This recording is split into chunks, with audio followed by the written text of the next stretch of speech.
Boom, bum, bum, bum, bum, bum, bum, bum, bum, bum, bum, bum, bum.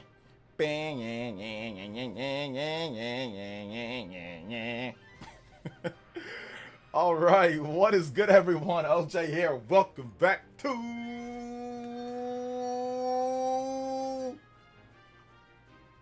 the stream. Oh my gosh, man. I am having a phenomenal day. Like always, even when I'm not, like I still am. I gotta sit here and say that I am. No, but no, seriously, I'm having a great day. It's been pretty good. Been new diet's been kicking in for the past week or so, week and a half, 2 weeks. I've been kind of just slowly dieting, kind of just getting back on track. You can see my face looking more. I'm feeling pretty good. Feeling like my face, my jawline's coming back a bit more. I mean, I always had one, but it feels like it's really kind of solidifying itself. So I feel good today. Just got done with the workout, ready to talk about video games, and more video games. And we got to discuss Romancing Saga, the game that I've been playing, because they just did something, and now I realize why it's not a 10 out of 10 game. I mean, I don't think it was going to be a 10 out of 10 game anyway, but what they did here with something in this game is ridiculous, in my opinion. It's kind of ridiculous. So we're going to talk about some of that too. But all right, let's get into the shout outs if you're here in the chat. And yes, I get younger. I don't get older. Even on my birthday, I get younger. I do not get older, guys. I get younger. So I'm going backwards. From now on, instead of starting from 53, we're going to go back down to 52. So like I turned 53 this year. I'm going to go to 52 next year, then 51. So we're just going to age in reverse. That's what we're going to do. We're going to age in reverse. But all right, let's get into the shout outs though. Big love to Dior, like always. What up, Dior? What's up, man? Welcome to the stream. How you doing today, brother? Good to see you here, like always. And then we're gonna talk about some other stuff here too. We got General Zamora. Welcome back, General Zamora. We got Party Man. What's up? The man that loves to party. What's up, Party Man? Kevin, EP. What up, Kevin? Big love to Kevin. Pure Eye Boys in the chat as well. All right. Let's see here. Broads Gamer. What's up, Broads Gamer? Welcome. Boo Boo. Is there even Monolith Soft news? Well, no. We're talking about what Monolith Soft could be doing because we got the upcoming Nintendo Direct that's probably going to be happening. So we're discussing what Monolith Soft, because everybody always asks me, OJ, what do you think about Monolith Soft? So I felt, let's just talk about it pretty much every other week at the end of the week. I'll talk about it. So regardless, you guys can get all whatever you want from Monolith Soft out, because I get asked that question a million times on YouTube and on Twitter and even here during my live stream. So why not just title a stream here when we're kicking it? So yeah. Excuse me. I did a whole workout for like 45 minutes of like calisthenics and like exercise, and I didn't drink any water in between that. I know I should have, but I forgot it, and I didn't feel like going back to the house, so because I was already in the garage working out. Hey, you. DeAndre, I want to shake your hand. What's up? What's I up? recently picked up Final Fantasy Tactics: The Evil East Chronicles. Okay, yeah. I like it so far. Can we get some music from that game, please? Yeah, absolutely. The battle theme. Final Fantasy is a fantastic game. Like, I still need to put more time into that game. The Evil East Chronicles is so good. I just did not. There was too many RPGs that came out at the end of last year, and I just did not have the time to play as much of that as I wanted to play. But it's really good. I might go back to it. I might drop Romancing Saga, like depending on how things go from here. I might drop it. I might not. I'm not 100% sure. But I'm like, I love the combat and I love the system. But there's some things that are happening that I might. We'll see. DeAndre, thank you for the $5 donor. You know the whole Congregation's our first Ninja Blood. Anybody does 5, I'm already been my man DeAndre. Shout outs to the Canadian boys. Big love. Thank you. Appreciate that. It's actually $4.89, I think, that popped up here. Shout outs to the Canadian boys. Let's see here. Let's get this going here. We got Final Fantasy Evil East Chronicles. Music though. We need the music from the game. So got the tactics. We've got the where's the Evil East Chronicles? Yeah, Final Fantasy Tactics. Oh, it says remastered. I mean, I don't know. I think this would be good enough, right? So just this is. I think this right here is fine. The music's kind of weird from this. So let me just get a track here. All right, here we go. What's up, Dior? Welcome. Shout outs, what's good? Welcome, Dior. Good to see everybody here, like always. Egomaniac, J Mark, what's up? Best game show. What's the next big beat 'em up game? I'm not sure. I'm not following the beat 'em up genre too much. OJ gets into looks maxing. I'm not getting into looks maxing, and don't ever say looks maxing in my stream or chat ever again. I'm sorry. Don't ever say that. That is the like, I would say something else if it was 20 years ago, but that is the dumbest thing that I've ever seen. Dumbest trend that I've ever seen in my life are these freaking frauds out here acting like they're some type of supermodels and a bunch of weirdos watching them. Like, this is exactly why the world is going is today's youth has no direction whatsoever. Is because they're watching looks maxing content creators. Stupid, dumbest thing that I've ever seen. Thankfully, I've not spent a single minute wasting my time on that trash.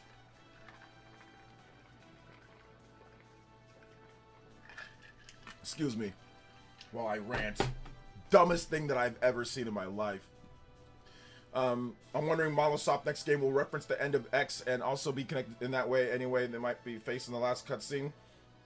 Well, I mean, if you've played all the games, Leafstorm, if you've played Future Redeemed and you've played Xenoblade Chronicles X with the epilogue content, then we'll see if they reference that, because it's pretty much the same. And if you've played Xenosaga Part 3, then you kind of know all that's there. So we'll see what they do. Like, will they make like a Xenoblade 4 or Xeno something else and it picks up in that situation? Maybe. I think that's a possibility. I mean, I'd actually love that. I'd love for there to be like a new Xenoblade. They can call it whatever they want, though. They want to call it Xeno something else, a new IP, but it has like loose ties, or it like picks up, where brand new characters, brand new everything, but it picks up kind of like in that world. That would be so good. That would be really good. I think that'd be like best case scenario, in my opinion. Looking forward to finally playing Donkey Kong Bonanza next week. I decided that in Tears of the Kingdom physical games for the Switch 2. Okay, nice, Ghost Fixer. What's up, OB? Or, yeah, OB21. What's up, man? Hey, how's it going? First time at your live stream? Hey, what's up? Retro Island Boy. I like that name. What's up, brother? Good to see you here. Make sure you guys hit that like button, because I am streaming at a little bit of a different time on Saturdays, so we got to get the notifications sent out to the people. So hit that like button. Ask your questions. Any topics you guys want to discuss. I'm here, like always, to talk about video games and chill. Let's see here. Looks maxing itself isn't bad. It's just making yourself be the best you can. Just a bunch of restarted people in the space. Listen, man, that's not what's called looks maxing. It's let's just call it it's Blay even saying that in the first place. Okay, that just is just, you should, in my days, it's like, yo, taking care of yourself.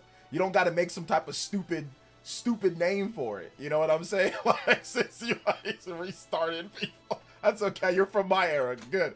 But like, it's just called taking care of yourself, man. That's all it is, really. Hey, man, I'm working out. I'm doing this. I'm taking. I don't have to go on there and act like no. But I mean, yes, you're right. But the way that they're going about it is stupid as hell, man. Like, it just really is. It's just really dumb. I don't like the way that they're going about it. But yeah, you're right about that. Yeah, what you're saying in general, like, yeah, like the practice of, okay, taking care of yourself, doing what you can.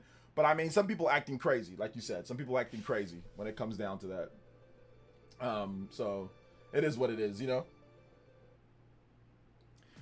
Let's see here. I'm 23. I'm just carrying the tradition. Oh, okay, never mind. You're not from my generation. Never mind. You say you're carrying the tradition. I lurk now and again to hear Nintendo news from. Hey, shout out to Obi. I appreciate that. Hey, what's up, Nick93? Welcome. The funny thing is that we got Baten Kaitos, but no Xenosaga or Xenogears or RIP. Well, Xenogears, I mean, that's Square Enix. Baten Kaitos, that's a completely different thing. I mean, yeah, we got that. Bandai Namco said, okay, we can do that, but those are all completely different scenario situations, games, like development, what you would do to bring those back. And once again, one of them is Bandai Namco, Xenosaga, and then the other one is Square Enix. And like Baten Kaitos, those are Bandai Namco, and then Xenogears is Square Enix. So those are different companies, different games, different everything, different systems that they were launched on. So you're talking about GameCube, PS2, and the PS1. So it's not like they're all connected in a way like, oh, well, since we got one of those, that's gonna be easily gonna get the other one. Nah, it's all different, believe it or not. Just the only common denominator is Monolith developed them. What's up, Minato Mario? Welcome. Something more. Do you think Monolith Soft new IP will come out before Xenoblade 4? Well, their new IP could be Xenoblade 4. They never said specifically that it was a new IP. All they said that it was very different from what they've done with Xenoblade. So, from like what they've done from like the game Xenoblade. So it could still be a Xenoblade 4, but be a completely different style of game. Like it can do that 100%. So for example, I can tell you guys, like, you know, what games have you played before that are completely different? Like when you play a game, in terms of gameplay, right? Like Star Fox on the Super Nintendo is very different from Star Fox Zero. How those play, right? So there's no guarantee that their new IP or whatever is not just Xenoblade 4, complete, like, where the gameplay is completely different, you know? Yo, shout outs to Adam Carson. Thank you for the 39 months, man. I appreciate that. What's up, Yoshi? Welcome. My name describes what I am. I love retro games, and I'm from the Bahamas. Hey, shout outs from Bahamas. Looking forward to seeing some of the Tales of Remasters. Tales series is my #1, followed by Dragon Quest and Xenoblade. All right, there you go. Man, Tales is #1? Man. And you play Xenoblade and Dragon Quest and Tales is still #1? We need to have a talk. No, I'm joking. I'm joking.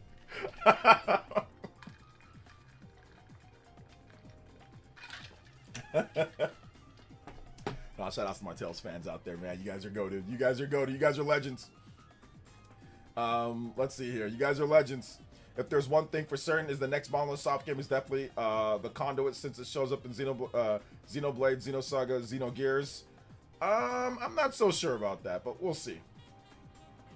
Let's see here. PlayerEssence. Happy Saturday, boys and girls. Let's go. Happy Saturday. Yes. No Trails series on the list. Oh, JK. I mean, no, Trails is okay. Trails is okay. I think my biggest problem with Trails is, like, not my biggest problem, but, like, one thing about Trails, how do I describe it?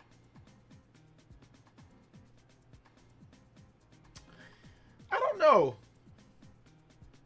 There's just something that makes it cheesy? I think that's the word. Like, cheesy and not cheesy in a good way. Like, I like the series. Like, it's cool. I've played many different Tales games over the decades I've been playing video games. But there's just something about it that makes it kind of cheesy. It's like that game and, like, Star Ocean are, like, in the same category for me. I think Tales is overall a better series than Star Ocean. Star Ocean has a lot of... Not a lot, but Star Ocean has a number of bad games. Not a lot of bad games, but there are some bad games. Like, the last couple games have been okay to really bad for Star Ocean. Depending on who you talk to. But I feel kind of like Tales is better than Star Ocean, but I kind of feel like it's in that category for me, you know? But it's not bad for sure. Spawncast post show. Yeah, Spawncast was on earlier. I think they started filming like around 12 o'clock my time. There was no way. I was editing and taking care of my boy at the same time, so there was no way I was going to be able to make it to that show. Unfortunately, John had a baseball game for his boy, so he had to go take care of that. But yeah, I did a video out for you guys. We talked about the Star Fox Switch 2 developer. That video is actually banging right now.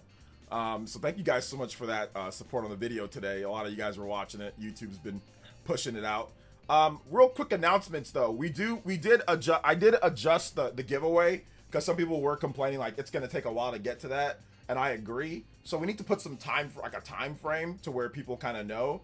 So we actually adjusted the giveaway to where it's either 140K or it's September 1st. So right before, and I'll announce the winner like a week before or something like that. So it'll probably be August. In August we'll announce the winner, or we get 140K. So we're pretty much on track for 140K, probably by like end of the year. So I mean, it makes sense. We haven't hit 133K, so we're only 7K subscribers away.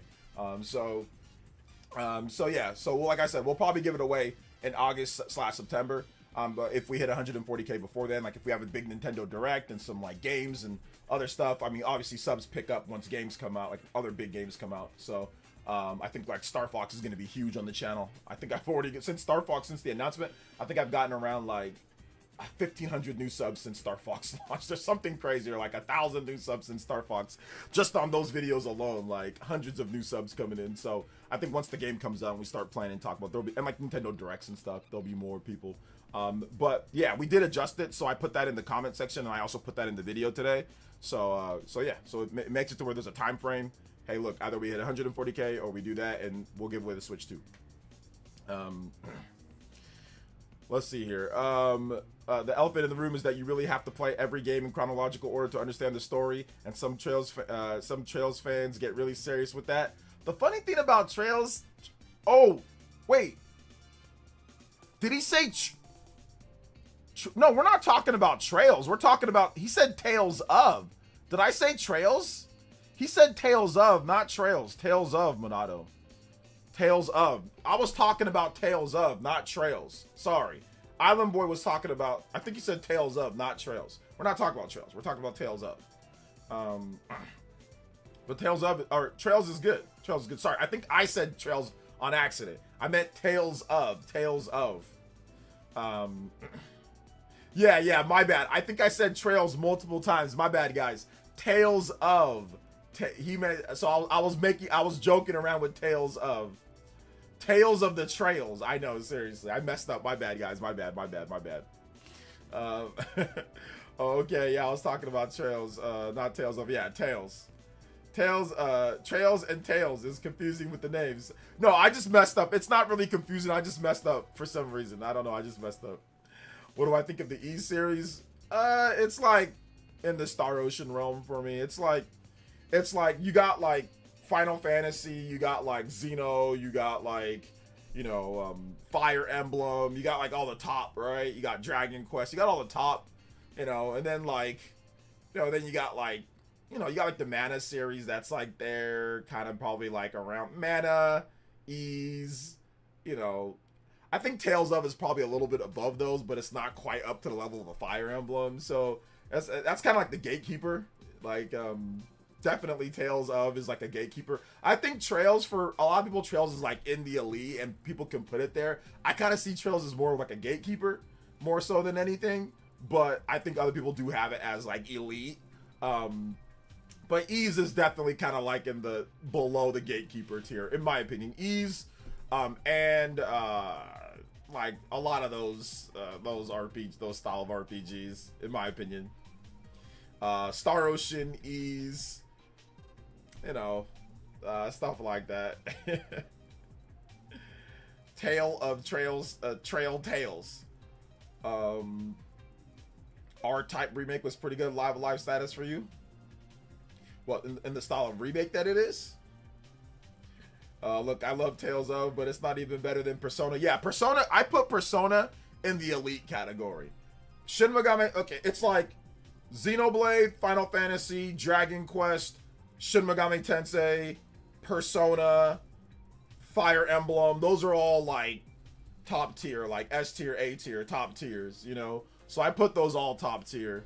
And like I said, for me, Gatekeeper would be like Tales of, Gatekeeper, Tales of, Trails. Those are like gatekeepers to like the throne, to the top.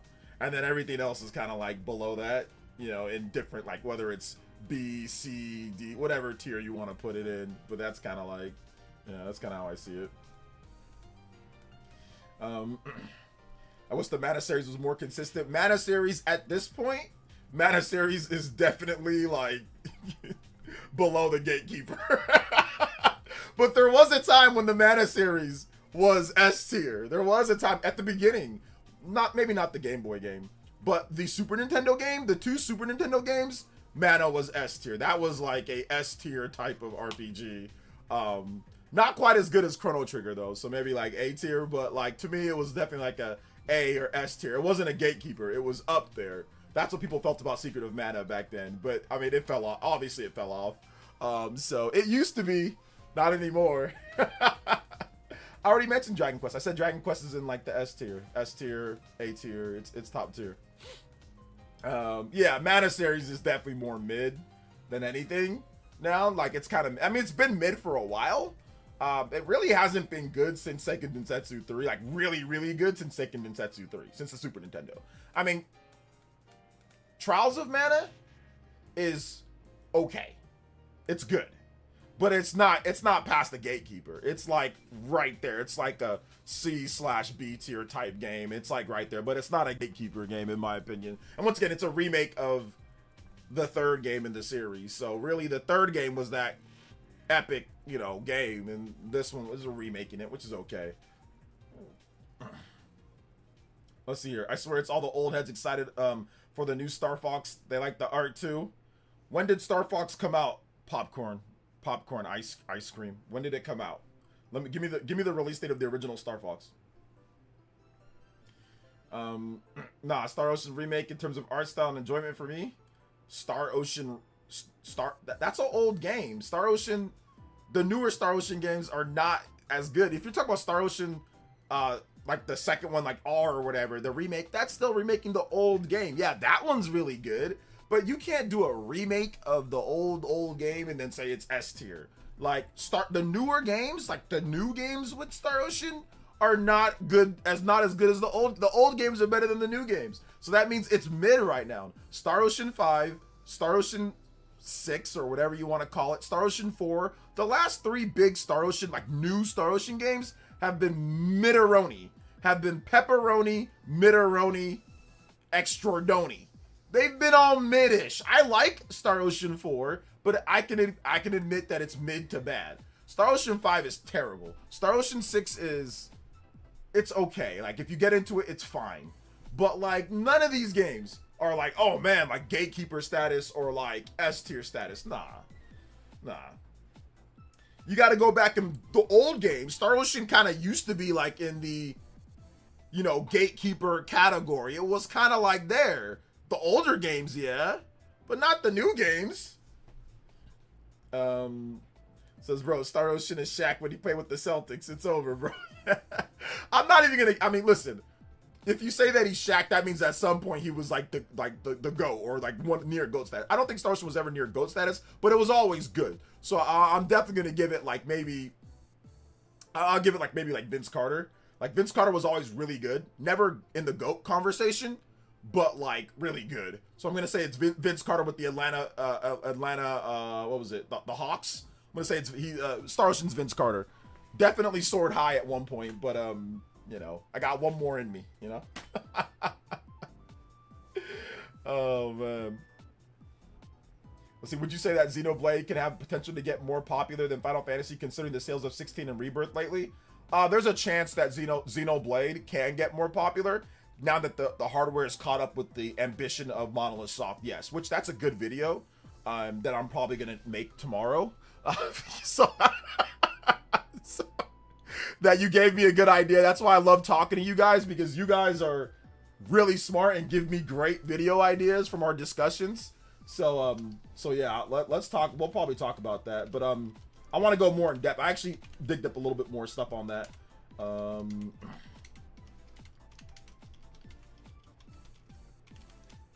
So we'll actually talk about that probably in tomorrow's video whenever I wake up and feel like making it. Let's see. Oh no, my bad. I didn't mean those S tier means those 2 titles for me are mid tier. Oh, okay, that's what you meant. Got you. Hi, OJ. Do you like Monolith Soft? No, I don't like them. Terrible company. Terrible development studio. Terrible development studio. Hey, what's up, Professor Noak? Welcome to the stream, brother. Welcome. What's up, Monolith Soft Ninja?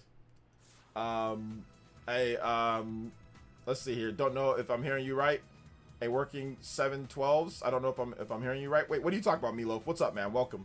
Have you heard of the Tier Ring Saga, which is Timu's Fire Emblem? It was made by the same creator. Yeah, I've heard about that. Yeah, I've heard about that game. Let's see. Would you consider Phantasy Star a legacy RPG series? Phantasy Star? Yeah, it's a legacy. Yeah, it's a legacy RPG series. It's a classic RPG. Remember, Phantasy Star started like what, in the late 80s, early 90s? So Phantasy Star's been around for a hot minute. It just split into Phantasy Star Online. They actually haven't made a new real like single player Phantasy Star game in like decades, right? So I mean, if Sega ever brought back like Phantasy Star, not Phantasy Star Online, but just Phantasy Star, I would really love that with some like modern graphics and all that. That'd be really good. You know, Phantasy Star used to be a huge franchise for Sega, but you know, it's not anymore. But I would love for them to bring back Phantasy Star. Back in the day was like a S tier franchise as well. That was like an A S tier franchise too.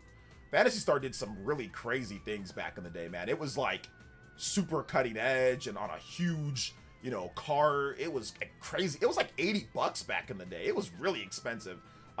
You know, like I think for like the first or second Phantasy Star, because like it was like on a massive cartridge at the time. One of the biggest games, one of the biggest, most expensive games ever made at the time. So yeah, if they ever brought back Phantasy Star, that'd be really cool. I'd be down. You know, a new one. Where does Final Fantasy stand right now? Final Fantasy is still an S tier franchise. It's still an S tier game, S tier franchise. It's obviously just not selling as well as it could be. But reviews wise, quality wise, everything wise, I might not like Final Fantasy like Rebirth as much, but you can't say that it's not a quality good RPG. I still put Final Fantasy as an S tier franchise. Final Fantasy 16, Final Fantasy 7 Remake, Final Fantasy 7 Rebirth, those are all good RPGs. Like I said, I might not love everything about them, but I can't sit there and say that they're not high quality, they're not good. The music's great, the gameplay is fun, the graphics are spectacular. There are so many good things about the new Final Fantasy games. I just don't love everything. Like, I don't like Chadley. But no, they're still S tier, even though I personally don't like Final Fantasy 16 that much. Like I like it, but I don't like it like a ton. But I'm not gonna sit there and say that it's not like still like a S tier type RPG. It is. Like it's still up there. Final Fantasy's still up there. You know. So we need a Final Fantasy classic fighting game. I mean, they've attempted to do some stuff like that. I know like Dissidia was like their final like arena fighter RPG series, and it died on the PS4 after the arcade. So maybe they'll go back to that at some point. Can I hear more Chrono news? Tell me something good. Well, the last thing that we heard about that was the remake potentially based off of some stuff that was said, but it seems like maybe it was said too early, or it shouldn't have been said at all, or their translation was off. But we'll see. We'll find out.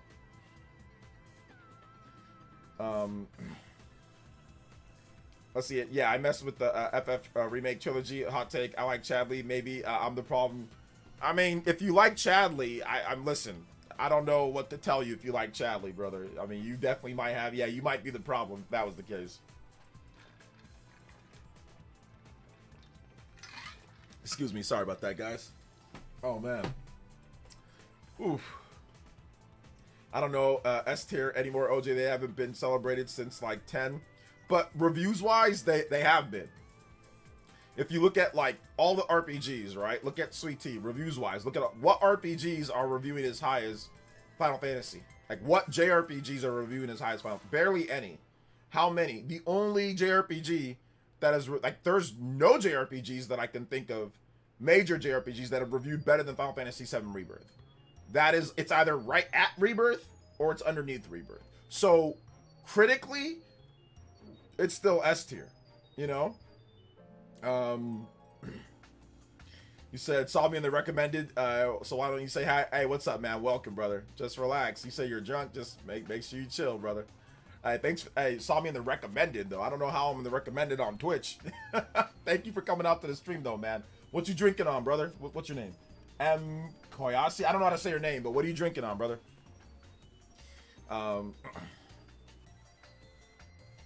Let's see, vodka shots. Oof.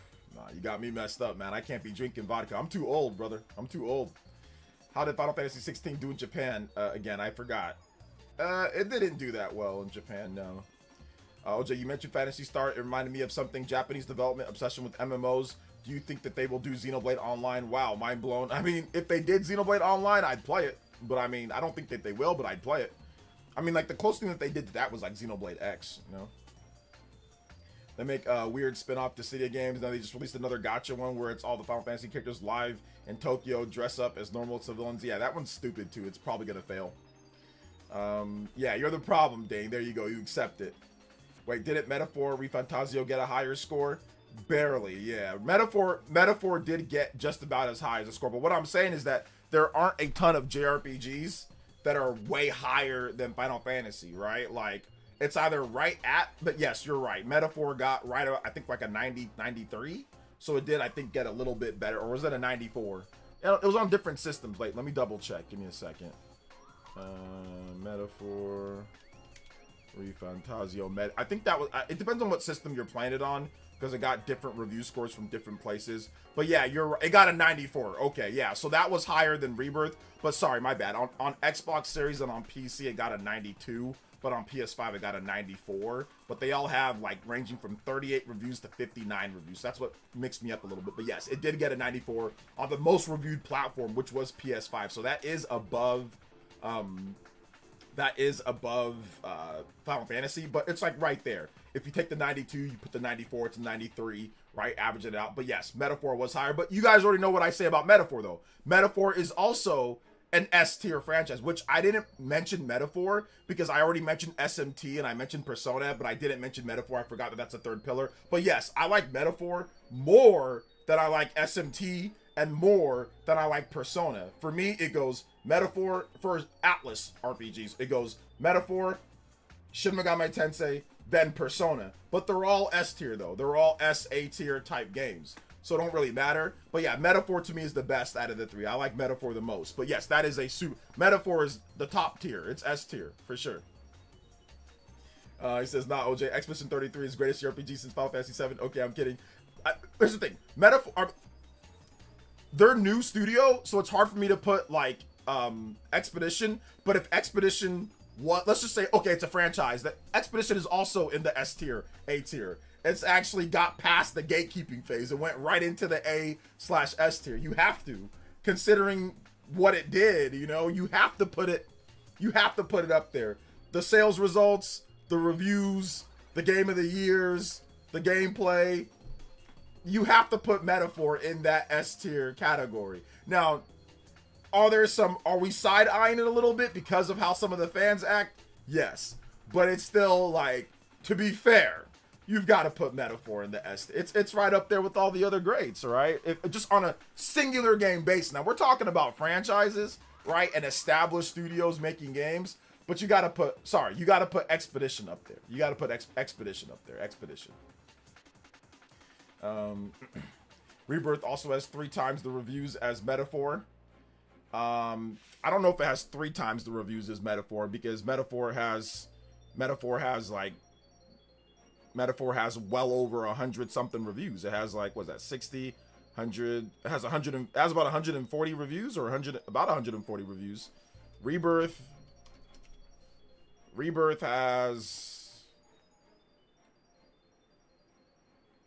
has about 200, a little bit over 200 reviews. So it definitely doesn't have 3 times. I think you're thinking of just on one singular platform, just the PS5 by itself. So yeah, that's what you're thinking of. Okay, I get it. Yeah. Well, I mean, not quite 3 times, because it'd be like 180 compared to 151.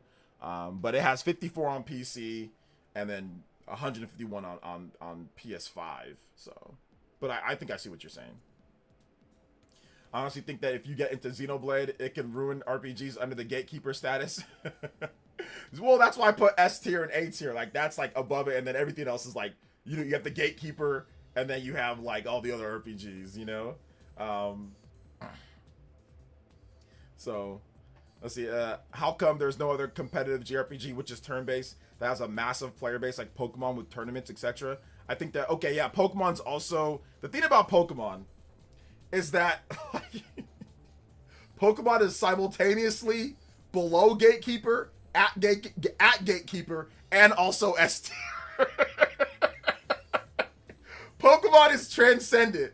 It is literally below, at Gatekeeper status, in addition to being S tier. It is all 3 of them at all times. It is legitimately all 3. It's just kind of like all of them. It hangs out with everybody. That's kind of where Pokemon kind of falls in play, because there's some really bad things that make it like, oh god, what's wrong with it? But when you break down what it does from a competitive standpoint, there is no competition. There is no competition. Digimon, no. Pal World, absolutely not. You got Koromon, you got some of the other Mons and things like that, but even when people like hack the game and make their own versions of it, it's still Pokemon, you know, and like make their whatever, the different, you know, online Pokemon sprite-based fighting games that you can play, like, you know, one-on-one fighting games. So Pokemon is all simultaneously S tier, Gatekeeper, in addition to underneath it, you know. So That's the funniest thing about it, man. Pokemon is like its own tier list. I truly believe what I said, though. I do believe that it's like kind of like all three. It can be all three at any point, you know? Like competitive wise, Pokemon is S tier. There's nothing quite like Pokemon. When you're into it and you know what you're doing, it's incredibly fun and it's absolutely S tier. Obviously, some of the single player campaigns, the problems with that can put it at kind of gatekeeper-ish status, because the stories can be really good and fun and really well done. The music can be incredible. The gameplay can be very fun, but at the same time, there can be issues. And then it can also be below that, because like Pokemon's calling about, like the frame rate and all that, it can put it in a complete dookie status. So it really depends on what game you're talking about. But if you look at the franchise overall as a whole, Pokemon games are generally seen as very good. Like you look at original Red and Blue, you know, Gold and Silver, Diamond and Pearl, all the games, like, you know, Ruby, Sapphire, you know, Platinum, a lot of the games I've looked at as really, really, really good, you know? So, what about Monster Hunter? Monster Hunter, I don't quite put it in the same RPG status as these other games that we're talking about, but I mean, if you were to put it there, I'd put it as like S or A tier. I mean, it reviews S or A tier to S or A tier game. I mean, guys, if it reviews really high, then it's probably an A tier or S tier. Like, that's just something that I'm not doing it based off of just what I personally like. I'm looking at it based off of objectively what other people say too. You know, a lot of RPG players over the years and things like that. I'm not just going off of what I like, because if it was just based off of what I like, then some of these games, I mean, Persona, I mean, no, it'd probably be, Persona might be more gatekeeper than it is S tier, but, or A tier, but I still put it up there as one of the best, you know? You should do JRPG tier list video. I don't know. I don't know if I want all that smoke from people. But yeah, I might do that in the future. I might. Pocopia has a great story, very memorable. Pocopia is not an RPG. It's a cozy simulator thingy. So we're not including games like Pocopia. But your Pokemon is Red. It is most of the impressive game. It's an open world RPG with 151 monsters, PvP trading on the Game Boy. It's very impressive. It's very Pokemon Red. It's definitely very impressive, but I do think that like that's really impressive for the Game Boy. But it's not quite open world though. That's a stretch. It's really just kind of more like little areas and then connected to other areas. But it is impressive. I do think that Pokemon on the DS is somewhat just as like Diamond and Pearl, because that had online play with voice chat in 2007 on the DS. So. And it also had a ton of extra features and online stuff that you can do and all that. So I would say like, yeah, the DS games and like the cartridge-based games are pretty impressive overall. JRPG tier list with special guest RPG 85.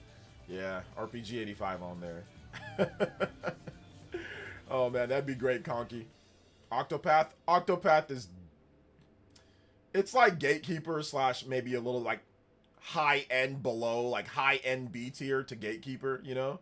So it's like if you put like S and A tier, and then there's like Gatekeeper tier, so like G tier, and then there's like B, C, it's like all the, like Octopath is like right before Gatekeeper in my opinion. It can be somewhat Gatekeeper, but I kind of put it more as like high end, like the leader of, it's like we're about to go confront the Gatekeepers. Octopath is like leading the charge. It's like right there at the front, you know? Okay, I'll do an RPG tier list, guys. I'll do an RPG tier list for you guys. I'll do a video at some point. I'll make it. So RPG tier list. I'll write down this is why it's good to talk to you guys, so I can get ideas for vids. RPG tier list. Okay. We'll do like a JRPG tier list. JRPG tier list, because we're not putting Western RPGs in there. You already know the deal, Nimar. You don't have to ask me about Chrono Trigger. Come on now, man. You already know the answer to that question, bro. You already know the answer to that. We don't even have to mention Chrono Trigger. That's like S+. That's like S+ tier. Yeah, Forza looks good. Just a disclaimer at the beginning of the video. This is my opinion. Might help to avoid the smoke. Yeah, I know. Seriously. I love the over-the-top view of characters in the original Pokemon games. Nostalgia strong. When it comes to playing those games, looks like Link's Awakening on Switch 2. I lived Diamond and Pearl. Yeah, I feel you on that one, Gabriel. Pokemon Sun and Moon has fleshed out cutscenes and bigger environments on the DS. It does. It does. Pokemon New Sun and Moon. Well, yeah. I mean, the 3DS is a much more capable system, so it should. maybe Winds and Wave can Pokemon in the S tier category. Winds, like I said, from a competitive battling standpoint, Pokemon Scarlet and Violet is a S tier category. It's already S tier. If you're just talking about competitive play, and if like I said, if you're talking about playing it on the Switch 2, Pokemon Scarlet and Violet, graphics aside, it's incredible. I would put it right up there. Scarlet and Violet is a fantastic game. It just ran like trash. If Scarlet and Violet ran, like, let's just say for some reason Scarlet and Violet launched on the Switch 2 instead of the Switch 1, really the only problem is obviously like some of the voice, like no voice acting, and graphics aren't great. But if the frame rate and the resolution and, you know, the loading times and all that were as good as they are in the Switch 2 version of Scarlet and Violet, to me it's up there. It's up there because like it has one of the best stories, if not the best story in a Pokemon game. It's phenomenal. The ending sequence, Area Zero, is incredible. It's got like I said, it's got a pretty good story even throughout that.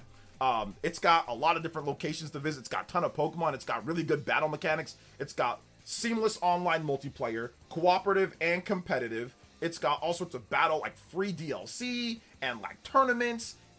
The inner workings of Pokemon is S tier. No other game even comes close. Like if you just go into Pokemon Scarlet and Violet, look in the online options, look at all the crap there is. It is unlike anything else out there. There's no other game that does it on that level. So I say it's S tier because of that. Like I said, you want to play cooperative, you want to play with your friends in the game, you can do that. You want to play against like a big Pokemon, like the raid battles, you can do that. You want to play competitive in different styles of tournaments, different levels, customizable options, you can do that. You want to trade, there's all sorts of stuff. Scarlet and Violet's online options and everything for a competitive monster battler game, it absolutely crushes every single other game in its genre, official game in its genre. It's not even close. So that's why I say it's S tier in addition to being like below, like Gatekeeper and below it, you know? So that's the reason why I say that, because there's no other game that even comes close. People will mention like, you know, Palworld. Palworld is nowhere near the competitive monster that Scarlet and Violet is. Like I said, it's not even close. I played Palworld. It's completely garbage compared to it when it comes to that. Nick93 with the $2 says Fire, Red, and Black 2 are some of my favorites. Can I get some Sorrows music? Yes, you can. Thank you for the $2 dono. I appreciate that. Nick93, 7 on the board. Full combos and rewards in effect since there's no Spawncast tonight. Shout outs, guys. Appreciate y'all. All right, let's see here. Fire, Red. Oh, actually, no, you said Sorrows. Sorrows music. Grandia. Grandia is old and it hasn't had anything new in a long time, so but I would put that below Gatekeeper tier, definitely below, like, you know, B, C, somewhere in that range. It's old and there's no new games. Hey, what's up, Mario? Welcome to the stream, brother. How you doing today? Yo, I'm to blame for Fire Red and Leaf Creed sales. I almost living a Dex 300 hours between my 2 OG switches. You're to blame? Why are you to blame? You're allowed to buy whatever you want. We don't do that here. If you want to buy a game, you can buy a game. You don't have to feel like I'm to blame. So what? You bought the game because you like it. Nobody's gonna shame you for buying a game because you like it. Don't let this Twitter nonsense and people online flipping out, spazzing out over a $20 game. Don't bring that nonsense here. Like, that's stupid. Buy whatever you want. I don't care. I agree. Having a Pokemon game that looked good, looked like Link's Awakening, and had a battle structure like Scarlet and Violet, except more background prop 60 FPS would be dope. We'll see. Victinius Barbosa, thank you for the subscription. Appreciate that. Welcome. Finally beat Star Fox 64 last night. Took me many times, but I got it done. Hey, there you go. Time to take out the pitchforks. I know, seriously. Take out the pitchforks because you decided to spend your money on where you wanted to. I do not care where you guys spend your money. If you want to buy a game, you buy a game. You don't have to feel bad for trying to buy a game or getting the game or anything. That's stupid, in my opinion. Let's see here. Have you tried the Atelier series? I have tried the Atelier series. I've actually made many videos on Atelier here on the channel. Atelier is definitely like C, below Gatekeeper status, like B, C tier, somewhere in that range. It's good, but it's got a long way to go. But it's good though. Let's see. OJ, is the world design in SV good? It seems outdated. The graphics are just outdated. The actual world design is good. Like the locations and how they position things and all that is good. Just the graphics are bad. If the graphics were good, you wouldn't be saying that it's outdated. It's just the graphics are bad.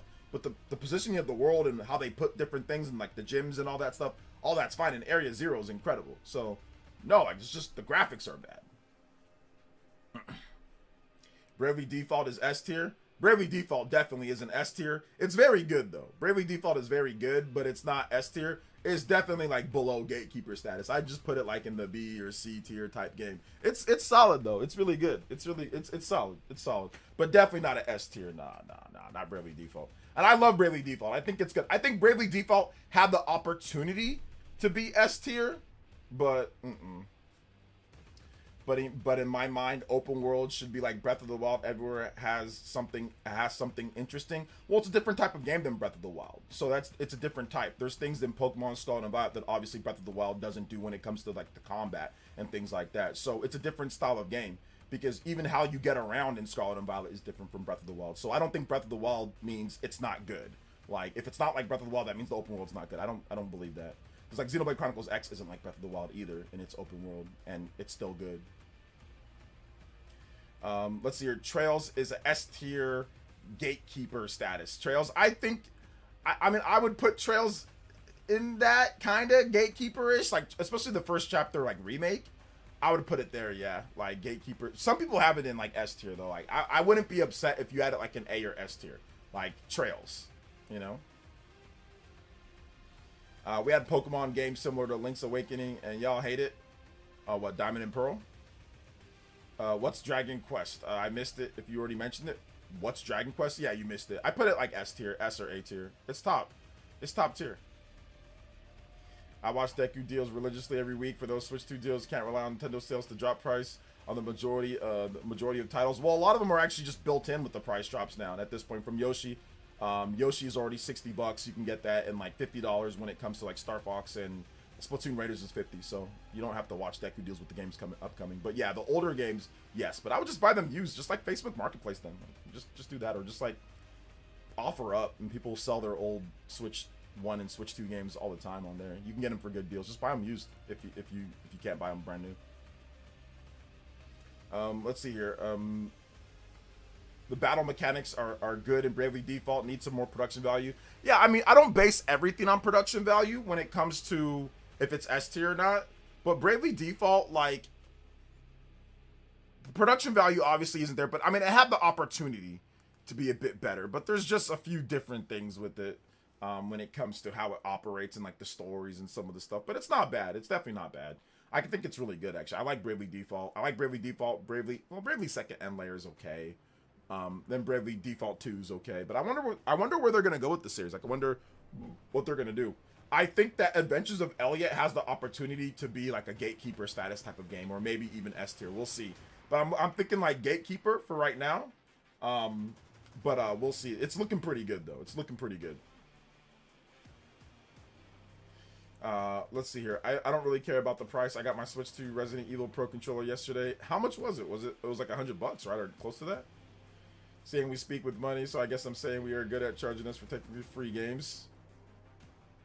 Like I said, if you want to play on your Switch 2, you can play on your Switch 2. If you want to emulate it, then you can emulate it. The difference is that if you want to buy it on something that's official, you got to buy it. Whether it's Microsoft, Sony, or Nintendo, you're never just going to get a classic game or whatever. You got to pay something for it. But if you want to just emulate it, then just emulate it. It's not free when you have to pay for if they put it on a service. So but, that's what I don't understand when people say, "Oh, well, oh man, it's free." Bro, it's if you put it on an official service, they're going to charge for it. Like, if you don't want to pay for it, then just emulate it and be on your day. Like, that's it. Like, you don't got to start trying to make moral clauses like, oh, well, oh, I bought the game. Oh, I'm part of the problem. Or, oh, I can't believe you bought the game. Like, both sides are stupid. Both sides are stupid. Just shut the hell up and get your game or not. Emulate it or not. Stop trying to be some type of Martin Luther gamer or something like that. I have a dream where everybody can play retro games for $1. It's like, bro, just emulate it, shut up, or emulate it, or buy the game. Stop trying to turn it into some type of big, stupid thing, bro. It's freaking like 30 years old or 20-something years old. I'm so sick and tired of these people online. Just either emulate it or just shut the hell up. Like, just go about your day. It's, oh, we all emulate. Obviously, we all do. Okay, great. You don't want to pay the $20 for it? Fine. That doesn't mean it's the worst thing in the world. Just go emulate it and be about your day. That's it. Like, People turn this into way too much nonsense, bro. Y'all weird. Y'all scary and weird. It's just weird, bruh. Nah, man, we gotta brag about stealing games to emulate. I don't care, bro. Do whatever you want. You want to steal it, steal it. You want to emulate it, emulate it. You want to half steal, half emulate, fine. I just don't like this whole Martin Luther gamer game activist type nonsense. I don't like grifter type nonsense. I don't like game activist type nonsense. I don't like any of that crap. I'll smack the hell out of somebody if they try to come up to me and talk to me in some type of way. I'll buy whatever I want when I want, and when you can physically stop me from do that, then I'll listen to you. But you talking over the internet, what is that gonna do? Who are you? You're nobody. I don't know who you are. You don't tell me what to do. And you're not gonna make me feel bad or not for what I buy. You worry about yourself. I'll buy what I want, you buy what you want. And that's how it should be, man. That's how it should be. You got people out here acting crazy over $20 in Pokemon. Like, who gives a crap? Like I said, y'all, some of y'all weird. And I'm not saying you in the chat. I'm just saying, like, it's weird. You don't gotta feel any type of way because you bought Pokemon. Oh well, so what? So what? And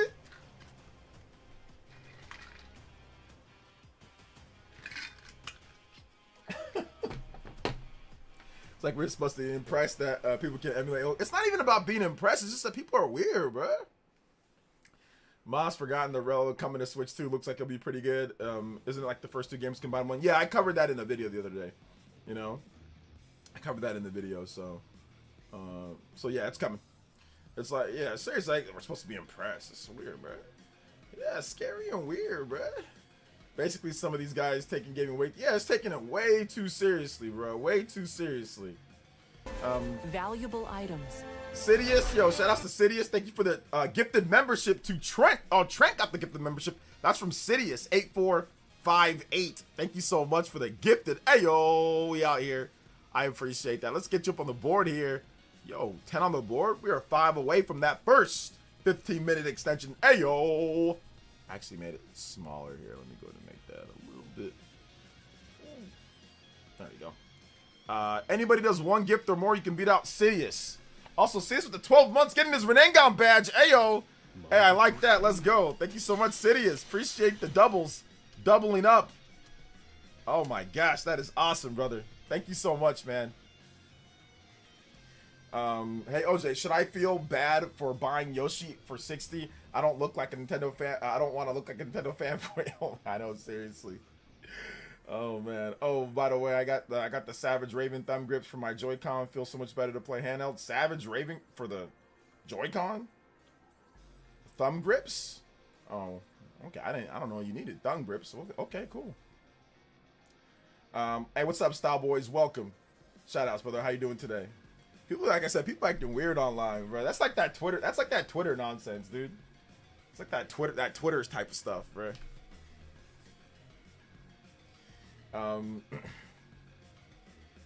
Says Pokemon is the RPG game as Fortnite is the live service games. Nah, I don't really feel it that. Nah, I don't really feel like it's like that. Nah, I don't think so. Just because I don't like the vibe of saying that. Like, I don't like the vibes of putting Fortnite and Pokemon in the same category of anything. So no, I'm gonna just say no. I can't say why, but I'm just gonna say no. Oh my god. Savage Agents are them. I got them for both Joy-Cons and Pro Controller. Hey, that's cool, man. I'm glad that you guys liked it. Let's see. They always say the same thing. Game preservation. Yeah, that's fine. Game preservation. I don't care. It's just let people do what they want, though. Like the people that try to act all big and bad, like and all tough online. I'm like, y'all weird and scary. Why don't y'all go out and stop people physically from buying this stuff if it's that big of a deal for you? Y'all weird from typing from your room, sweaty and all that. 2 o'clock in the morning, sweating, talking about games, talking about GBA ROMs or something like that, bro. It's weird. It's weird. Let's see here. Do you think the next Xenoblade will be the greatest game of all time? I can't say that. How can I say it's gonna be the greatest game of all time? How? There's no way to tell that. We gotta wait till we get the game.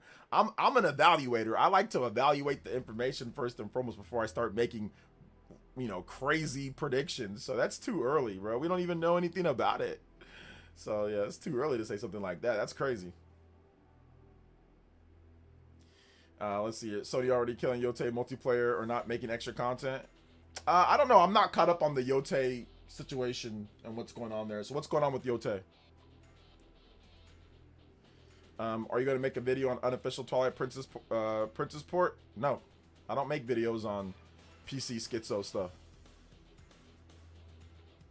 Let's see here. Dennis the Man says, so Next Level Games is working on Star Fox. That's funny. We haven't even talked about that. It is highly speculated that Next Level Games is working on Star Fox. John R. over at Nintendo World Report put up some pretty compelling, interesting discussion points that he feels that that they're working on it. I talked about it in a video today, and I think it's possible based off of what he had to say. Some of the stuff that he said in there, I think it's definitely possible that they are working on Star Fox. But yeah, we'll see. We will see. Next Level Games seems it kind of seems like they're weird Western art, kind of like it seems like that to me. I don't know if a Japanese developer would have it in them to truly make a Star Fox game like graphics wise that looks like that. I mean, obviously you can design like the puppets and things or whatever, but I'm not sure if they could. I think they'd be like, make it look like Star Fox Zero. So, so I don't know. It seems like maybe it is a Western studio that did that, you know? Let's see. Mario Kart fans were beefing with RGT over Forza. I don't know. I don't really care. Pokemon World is massive RPG, anime, toys, cards, movies, fighting games. Pikachu is almost like Mario and Sonic. Wait, hold up. We shouldn't put Mario and Pikachu and Mario and Sonic are not on the same level of popularity, right? Like they're just wait, hold up. They're not on the same level. Pikachu, yes, obviously Pikachu is as popular, if not more popular, underneath Mario, whatever. But Sonic ain't up, and Sonic's not up to that level. Now within gamer circles and all that, yeah, Sonic is definitely up there, and yeah, he's got some popularity even outside of gamer circles. He's got some popularity, but it ain't to the level of Pikachu and Mario. Pretty close? Nah.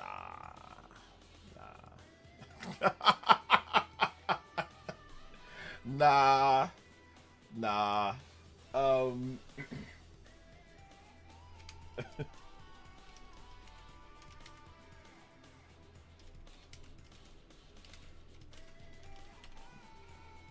Nah, I don't know, man. I don't know. Real quick, let me show you guys something real quick. Mario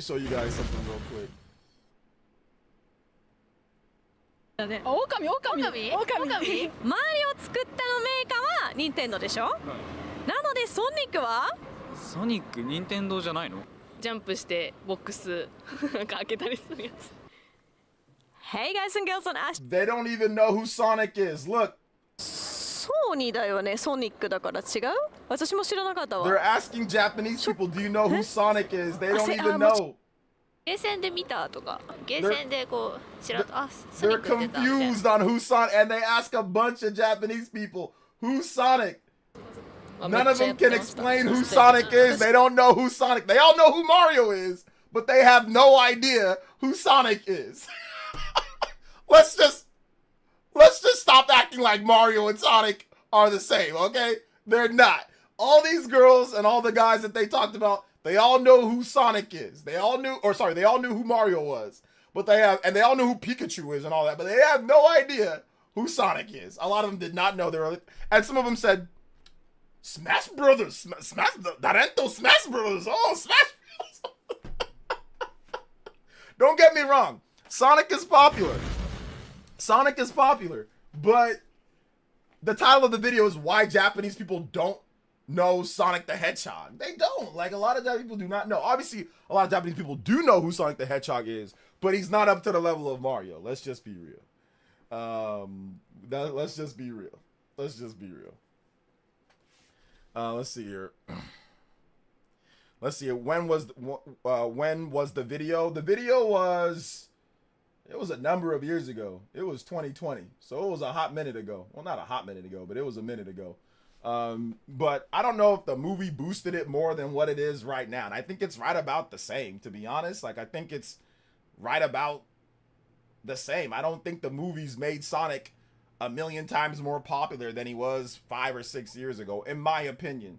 I don't think it did, but I think Sonic is just, sure, he's probably a little bit more popular, but he's still not up to the level of Mario. Like, you look at all the movies, you have to add like 3 movies to equal 1 Mario movie. Like, just one of the movies. Like, in terms of revenue, you got to add up like 3 of the movies to get 1 Mario movie, or you got to add them all up to pass up what the Mario movie did, the original Mario movie.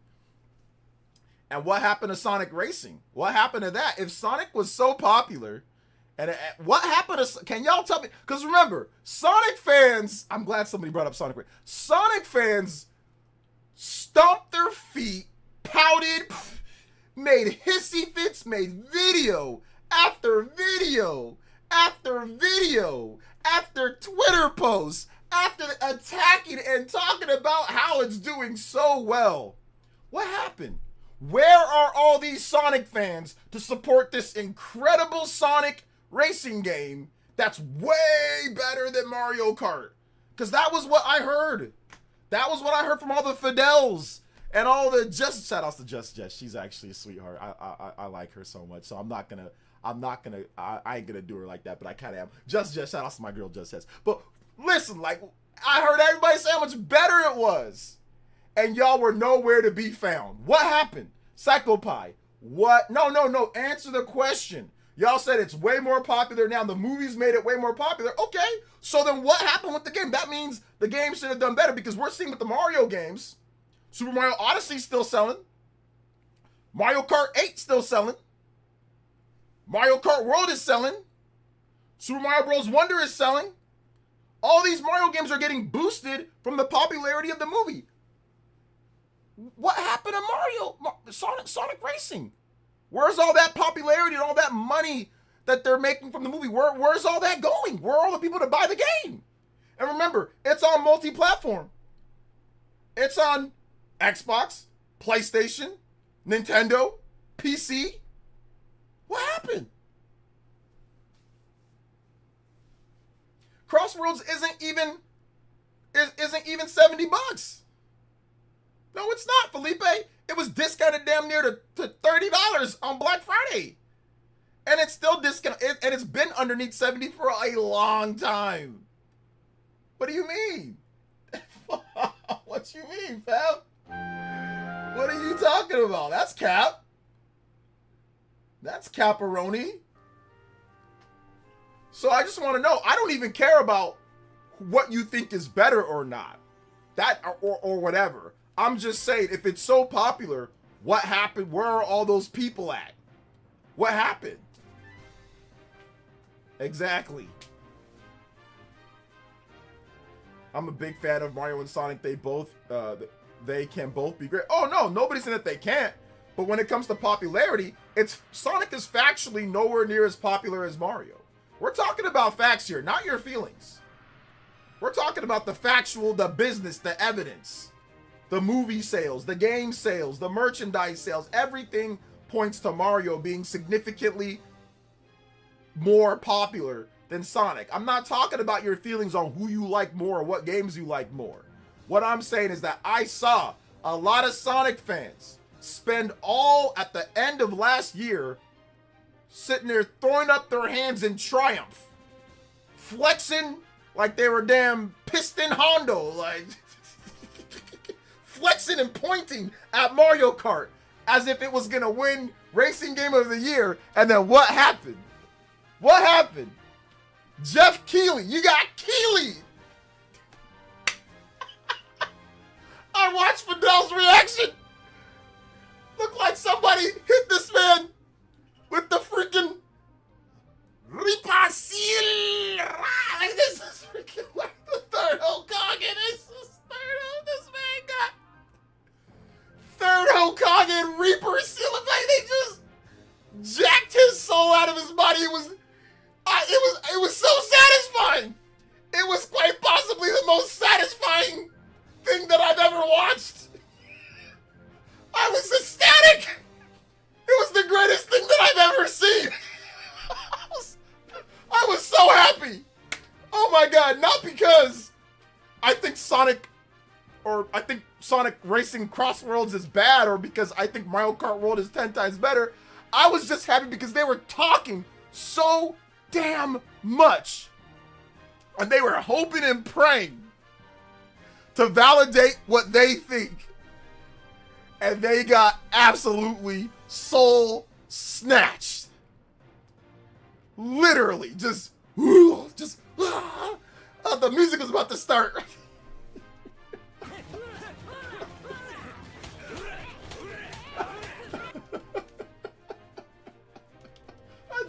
It was like this stuff right here, bro. It was like, what was it like, man? It was like,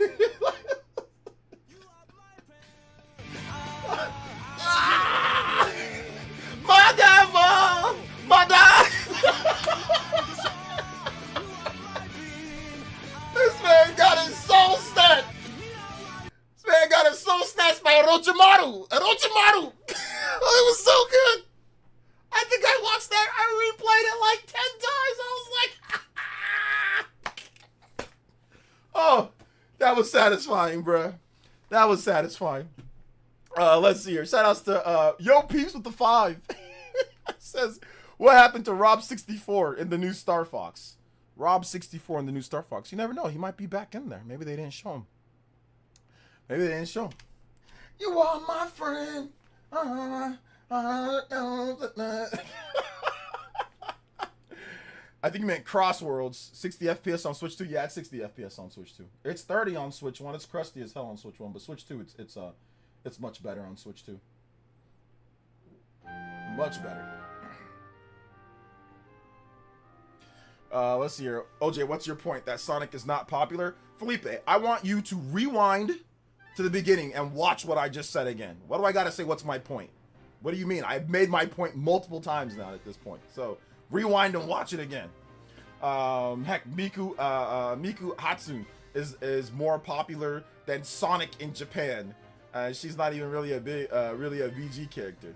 I explained it multiple times. I literally stopped and explained my point multiple times. What do you mean? Let's see here. Mario is the father of Sonic. Mario's, who's your daddy? Nine, it's Rob 667.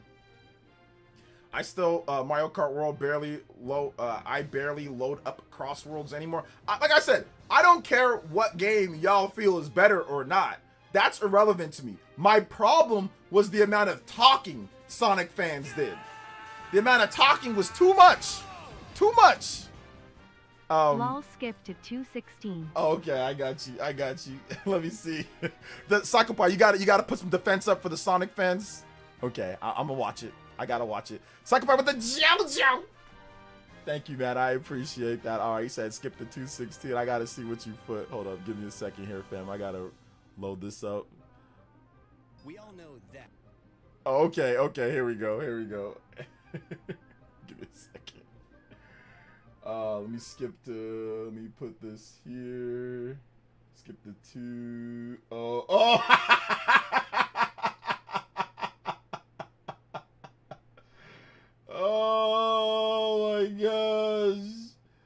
Oh my gosh. Yeah.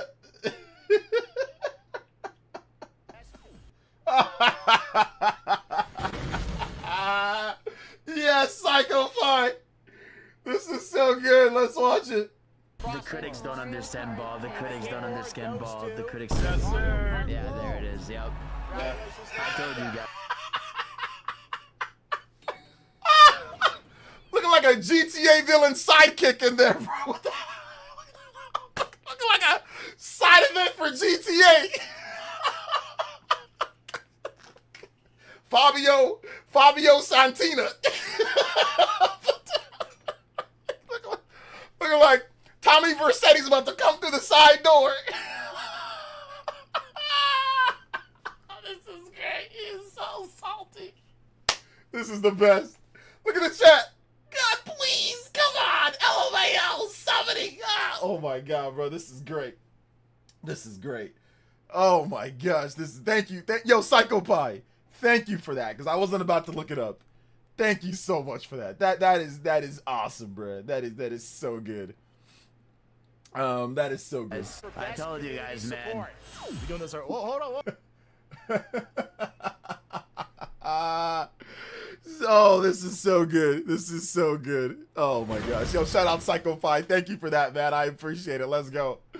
Let's go. As a Sonic fan, I know Sonic is not bad. Listen, like I said, I'll say it once, I'll say it again. It doesn't matter what you like more. That was like not my point. My point was that it's not as popular. That's all it was, is that it's not as popular. Is that my original point was that people were trying to say this, oh, it's like Sonic and Mario are popular. They're not. They're not the same popularity. Like Mario's significantly more popular, the games significantly do better, the movies do better, the merchandise is better, everything does better with Mario. That's fine. If you like Sonic more, that's cool. But my problem was that last year, a lot of Sonic fans kept on talking. They kept on talking. They were making it seem as if Mario Kart World was like shot their grandma or something like that, man. They were going way too far with the talk. And then it got to the point where people even lying. They're sitting there saying, talking all sorts of stuff, and then try to play victim. They'll be like, oh, us Sonic fans, we don't say anything against anybody else, but we get attacked. I literally went into, all I did was type in Mario Kart World on that same person's profile, and it's them tweets of them bashing Mario Kart World and complaining. I'm like, bro, didn't you just say this? Oh, who are you? Why are you going into my old tweets? Where I'm being attacked by a big content creator. I'm like, this is what Sonic fans do. A lot of these people, like, no response, they don't accept anything. No responsibility whatsoever. No accountability whatsoever. And that's what, like, content creators are like that too. They'll say stuff. People will pull up what they said a year ago, 2 years ago, 3 years ago. How dare you? I'm like, bruh, you're the one who said it. If you were wrong and changed your mind, just say, hey, you know what, man, I was wrong. My bad on that one. Here's how I feel. But it's like, no, they gotta sit there and act like you committed a crime. So, oh man, this is great though. It was great. Shout out to Psycho Pie, man. Appreciate that. Thank you for the big 10, dude. You're now the Hokage stream ninja. 24 on the board too. 15-minute extension unlocked.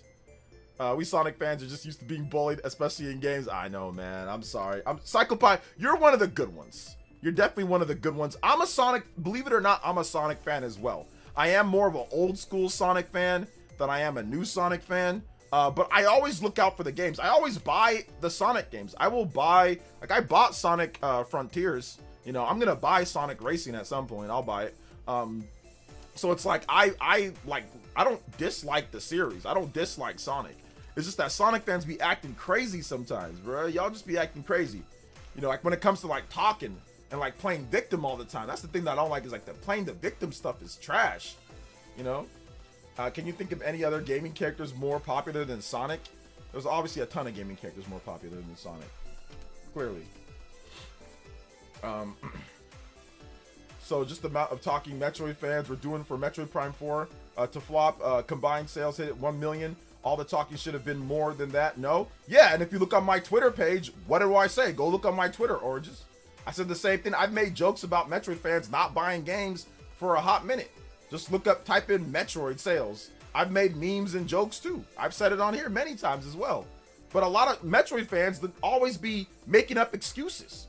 They'll say, oh, I tripped, I fell, and I couldn't buy Metroid until like 2 years later. Oh, Nintendo marketed it in a way that it was confusing for these people. Oh, Nintendo put in Miles McKenzie. That's the reason why it didn't sell. Oh, no, it was on the Wii, and they didn't advertise it on the December or on November 15th, right before Black Friday. So then, therefore, the stars weren't aligned, and then all of a sudden, there wasn't Samus, couldn't go more. Like, Metroid fans always be making up every single excuse in the book why some don't do as well. Oh, well, it launched in December. And that means in December, that means there was no way that it was going to do better beforehand. It's like they will sit there and make up every excuse. I have said this so many times. It does not matter. Go on Twitter. Go on my Twitter. I was arguing with Metroid fans just the other day. It don't matter if it's on a system that sells good, a system that sells bad, a system that sells mid. It doesn't matter if it's in November, October, January, February. Metroid sells between low end one, maybe a bit below that, but around 1 million to 3 million or so. That is the extent of Metroid, no matter the circumstances. No matter how good the game is, no matter how not good the game is, it does not matter. Metroid Dread is quite possibly the greatest thing that the series has ever done, and it did really good, don't get me wrong, 3 million plus. It did really good. Now, if Metroid Prime 4 reviewed as high as Dread and didn't have some of the issues, sure, could it have sold better? Absolutely. But it's not going to be dramatically better where it's all of a sudden it's selling like Mario or something like that. Metroid fans are delusional at times. And once again, the tweets are there. I have all the tweets. I just go on my page and look up Metroid. And I like Metroid Prime 4. I think it's really good. I think it's really, really, really good. I like the game a lot. Let's see here. Someone said the light dark mechanic is why Prime 2 didn't. Exactly, Juice Man. They'll make up excuse after excuse. The light dark mechanic. They'll say, oh, well, you know what I'm saying? They should have called it Metroid Black and White, like Pokemon. They should have. I mean, you'll have people, Metroid Prime 3, oh, the motion controls. Oh, like, oh, there's this. Like, every single excuse that you can think of, they'll make it. They will make it every single time. You know? I wonder if the rumored Samus Fortnite would have moved the needle at all for Prime 4. No, Samus and Fortnite wouldn't moved any needle. It's freaking Fortnite. That doesn't do anything. Best true physical on Switch 2 so far? I don't know. Whatever game you think is the best. Donkey Kong Bonanza? Mario Kart? Or something. Whatever. A Zero Suit Samus game would be cool just to make it Uncharted and it will sell? No, that wouldn't just sell just to make it Uncharted. Samus does not play like Uncharted. Like, that doesn't even make any sense. Like, just make it a third-person shooter. That doesn't mean it's just gonna automatically sell. That's what I'm talking about. This is what Metroid fans will do. They'll sit there, no! Make it a completely different game that's not Metroid and it'll sell. Don't worry. Trust me. And then when it doesn't sell, oh, well, that's because, well, you didn't market it more enough. If you would have marketed it better, then it would have sold better. You know? Then here's the new excuse. There's always an excuse. Bro, it doesn't sell as great as other IPs. That's okay. Fine. That's it. Ratchet and Clank will probably never sell as good as Spider-Man or Uncharted. And that's okay. It just doesn't sell as good as those IPs. That's fine. So, I mean, Metroid does not sell, so make it not Metroid game, and it might sell. Like Metroid Prime Pinball. It was a pinball game. That didn't sell. Like Metroid Prime Pinball. So there you go. Like Metroid Other M. That wasn't really like a typical Metroid game either. Like that game, right? Oh, here's the excuse. Oh, well, Samus, she was scared of Ridley. Oh my gosh, she's taking orders from Adam. Ah! Like, just more excuses. Like Metroid Other M. Like that game. Excuses. Why that game didn't sell. Oh, sorry, malfunctioning. There's always an excuse. There's always an excuse. Trust me. Make a good game for once, like Metroid Prime 2, like Metroid Prime 3. So what's the reasonings for those games not selling millions upon millions of units? What's your reasoning there, Felipe?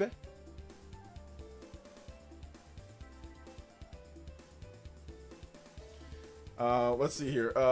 Metroid Stellar Blade, Metroid the 33rd Expedition. People got so many excuses for everything. That Mr. Star Fox dev discussion, you did a little bit of Superpower Man. Metroid Souls, Metroid Odyssey. Those games should unlike Metroid. Those games should. What does that mean? Those games should be unlike Metroid. What does that mean? You just said make the game good. They made Metroid Prime 2 and 3. Those are good. Those games are rated 90 plus. Those are good games, highly rated games.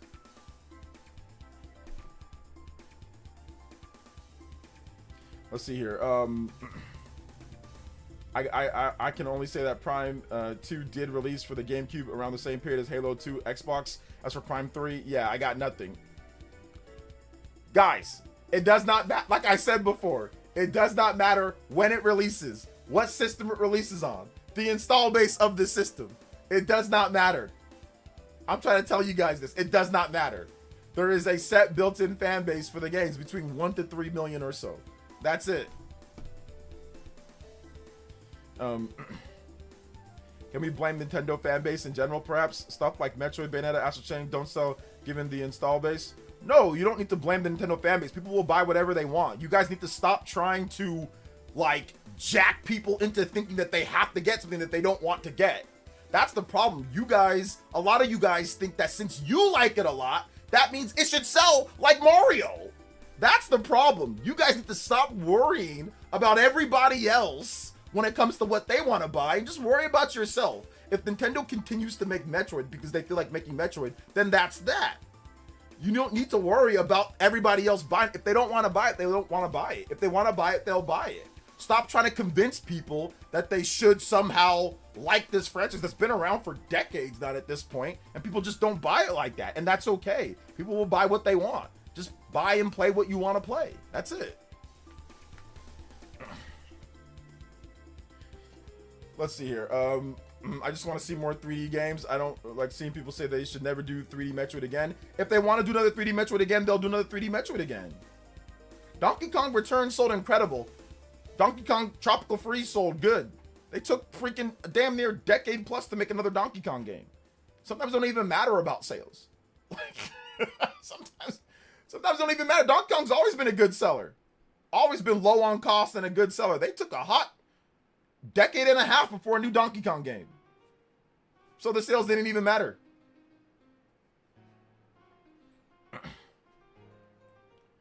Let's see here. Metroid has a ceiling that won't sell like Mario. Making a different type of Metroid game won't do anything. But hey, if you guys want to come here and make every single excuse in the book, go ahead. I'll be doing that till the end of time.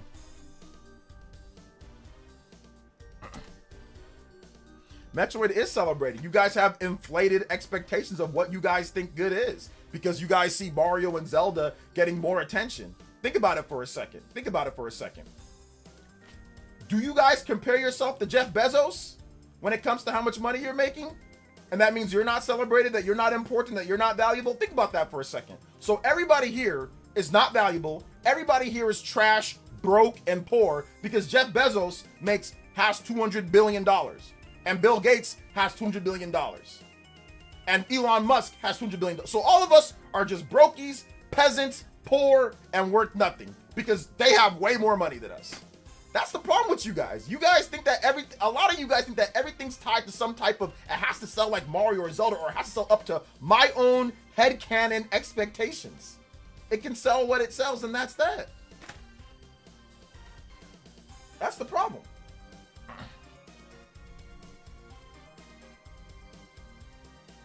OJ, I don't want Jeff Bezos just 4+ million sales, but it's not going to do that. So move on. Metroid's been around for before you were even born, Felipe. It's been around for decades before you were even born, and it hasn't hit that. So move on. Stop worried about it. Let's see. Metroid is damn mid. Can we pretend that the series is good? No, the series is fantastic. Objectively, it's a very good series. It reviews very well. The only mainline Metroid game that's reviewed mid-ish is Metroid Prime 4 and, well, Metroid Other M. But Metroid Other M and Prime 4 have the same score, and that's like a high 70s. So I categorically disagree with that. Metroid series is fantastic.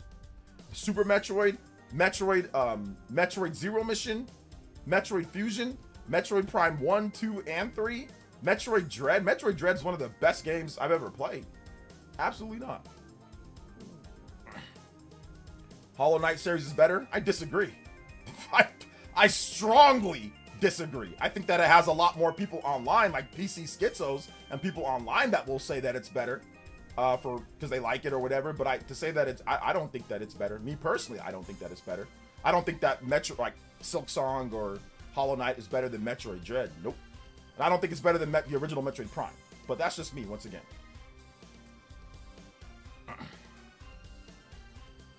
Let's see here. Sorry, OJ, as a Nintendo fan, Metroid is hot garbage, especially Prime 4. Yeah, I disagree. I don't think you guys even play Metroid. And once again, the reviews back up what I'm saying as well. Metroid Prime is one of the greatest rated games of all time. Metroid Prime 2, 90 plus rated game. Metroid Prime 3, 90 plus rated game. Metroid Dread, Action Game of the Year winner, multiple different Game of the Year nominees, awards. So, I mean, you guys can sit there and say, oh, it's not good.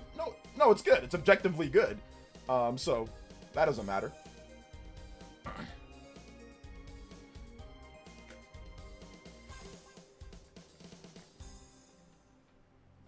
I don't think Switch 2 clears. I don't think he even played Metroid Prime 4.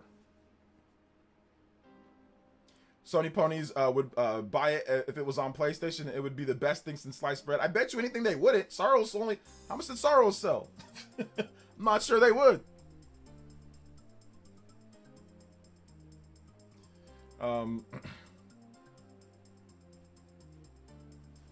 I don't think Metroid Prime 4 is like the greatest game ever. No, I don't think so.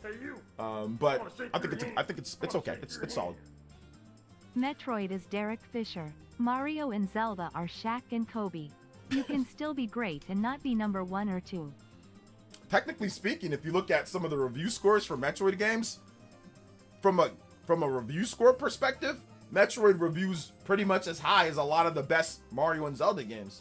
Well, no, not the best Mario and Zelda games. Sorry, it doesn't review that high. But it reviews as good as a lot of the Mario and Zelda games. Like, it reviews up there. Between Super Metroid, I mean, obviously there wasn't any reviews back then, but if there was, it would be a 90 plus rated game. You know, Super Metroid back in the day. Obviously, like Metroid Zero Mission, Metroid Fusion, those are all highly rated games. I think like high 80s or 90 plus for those games. Metroid Prime, the trilogy, was 90 rated plus for all 3 games. And Metroid Dread is at 88, and it's better than a lot of the games. So, but no, I mean, I think you mean like role players, and it's like one of the series that Nintendo has. It's not the top dog series, but reviews wise, Metroid is fantastic. It reviews great. Metroid Prime 4 was a shock that it reviewed in the 70s, like high 70s. It's still a good game, but it was shocked because people were expecting, myself included, oh, this is going to be like, you know, high 80s or 90s, you know, range. Does Nintendo really care about reviews, though? Yes. Absolutely, they care about reviews. Absolutely. They even use reviews in their trailers talking about the games that review well. Xenoblade Chronicles got a reviews trailer. Pretty much like a lot of their best games get critic trailers, right? Where they talk about what the critics have said about their game. I think Metroid Prime 4 even got that, and it didn't even get the best reviews. So, like, yes, Nintendo cares about the reviews. Yes, 100%.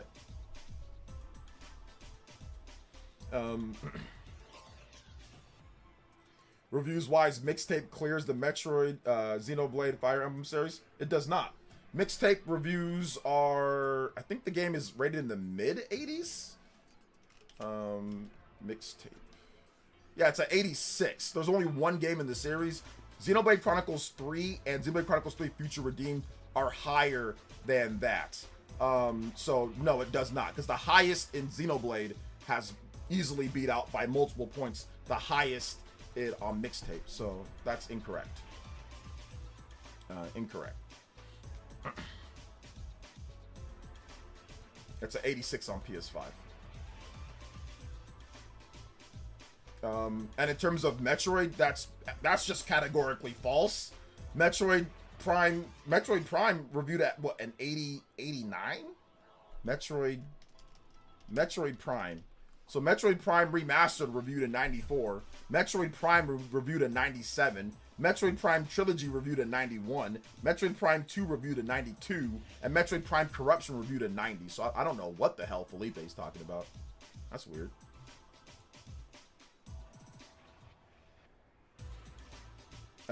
Let's see here. I think he said stuff for, but yeah, I get that he said stuff for conversation, but that's like categorically like false. Like it's like lying. It's one thing to say things for conversation, it's another thing to like lie. So you can't compare apples to oranges though. 2 different styles of games. So what are we talking about? Well, we're just talking about the reviews. That's it. Yeah, he's just lying for no reason too.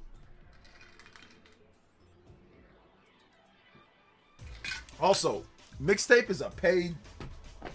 It's also a paid industry plant as well. So there's also that factor in there that it's an industry plant. So we can't count mixtape. We can't count mixtape. It's an industry plant game. So do we count industry plant games? Are industry plant games? Are they eligible? Are they eligible for this? For the PlayerEssence Awards? Mixtape is not eligible for the PlayerEssence Awards. It's not eligible for the PlayerEssence Awards. It's an industry plant.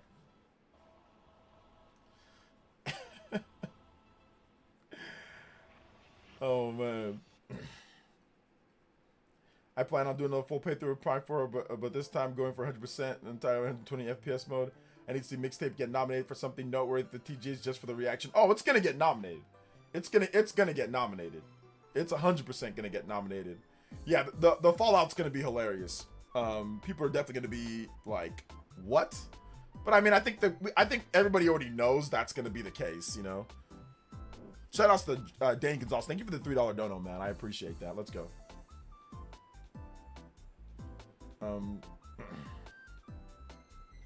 Yes, I know Ninmar between that, but I mean that has nothing to do with what we're talking about. Between like Mario Luigi Brothership is not that incredible of a game. It's like it is like a 7 out of 10 game or 6 out of 10 game. Like that's around what that game is.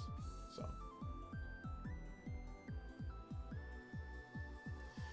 do you think it's going to win whatever it gets nominated? I mean, not everything, but yeah, it might win like best indie game or best emotional industry plant game. Like there's a bunch of like industry plant nominations and stuff. Best indie game with 2 people tongues kissing, weirdo stuff. Like, so it's probably there'll be like some industry plant awards for it. Yeah, absolutely.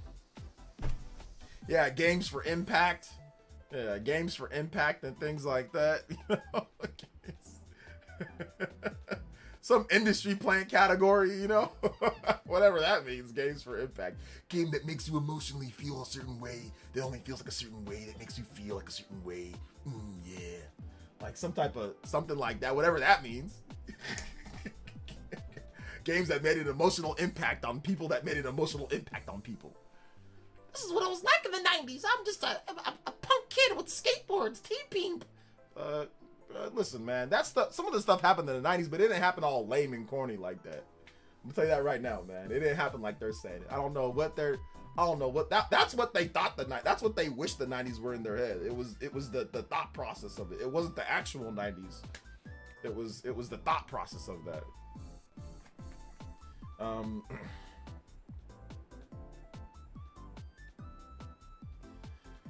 So am I wrong in the comparison? Is that Shaq and Kobe are Mario and Zelda? It would be like saying Metroid is Derek Fisher, multi-time champ, critical, impactful player. Yeah, you could say it in that type of way. Yeah, sure. I thought you just meant like reviews wise and stuff, but no, you're right. I would give it a little bit better than that, but Derek Fisher's pretty good. GTA 6 is probably gonna sweep anyway. It meets the if it meets the deadline. It's obviously gonna meet the deadline because what's it called? Rockstar is gonna send out the review codes before the deadline, so it's gonna meet the deadline. It's an artsy game. The 90s were grimy players. Since the 90s, I mean, there's some grime to that aspect of the game, like mixtape. I just think that like it's such a weird. Listen, I'm not a fan of like making minors do like, you know, the weird tongue kissing thing. I think that's weird. I don't think you should put minors in that type of like situation in games. I get it, they're both but I don't think you should be doing stuff like that. But I mean, yeah, in the 90s, did that happen? Yeah, you had a I laughed a little bit when I saw that because that was literally kind of like it was really awkward. Like when you get like your first kiss, it was awkward. So I give him that happened, yes. In the 90s when I got my first kiss, yes. I think she bit my tongue one time. I think I licked the top of the roof of her mouth, and it was like, and I think I tasted something. And I was like, ah. So yes, it was weird. So I'll give him credit, but I just, like I said, it's weird that like they're putting that in games for like adults to play. That's kind of weird.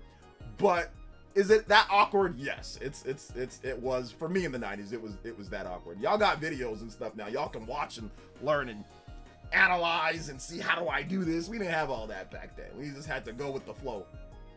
So yeah, like that. I will say yes, that was like 90s weird. And we would talk about, hey man, did you? Like, it was weird, huh? Like, oh yeah, that was weird. It was like, you know. So yes, that is accurate, but a lot of the other stuff is not, at least in my experience.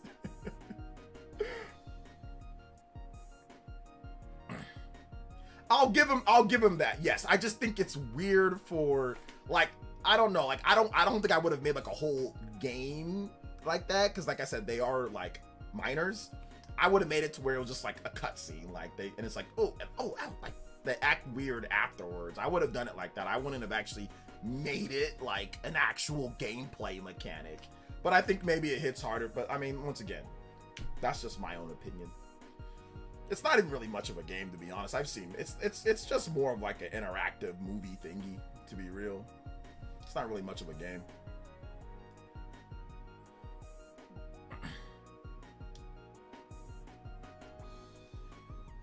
Let's see, it could have happened and that was your perspective and it's coming up, so it could be great for those. Yeah. Jose's like the Simpsons meme. They're right, but they shouldn't do it.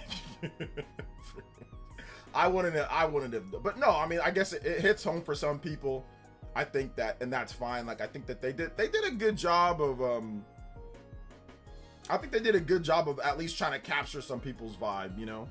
Paul Gasol might be a better comparison. No, Derek Fisher's alright. It's okay comparison. I've seen rumors from PH Brazil that Rockstar isn't sending review codes. They'll send the reviewers to a location. Okay, that's fine. I haven't heard that name in a hot minute. PH Brazil? Didn't he get frauded out once? I haven't heard PH Brazil in a hot minute, bro. What's a PH Brazil? I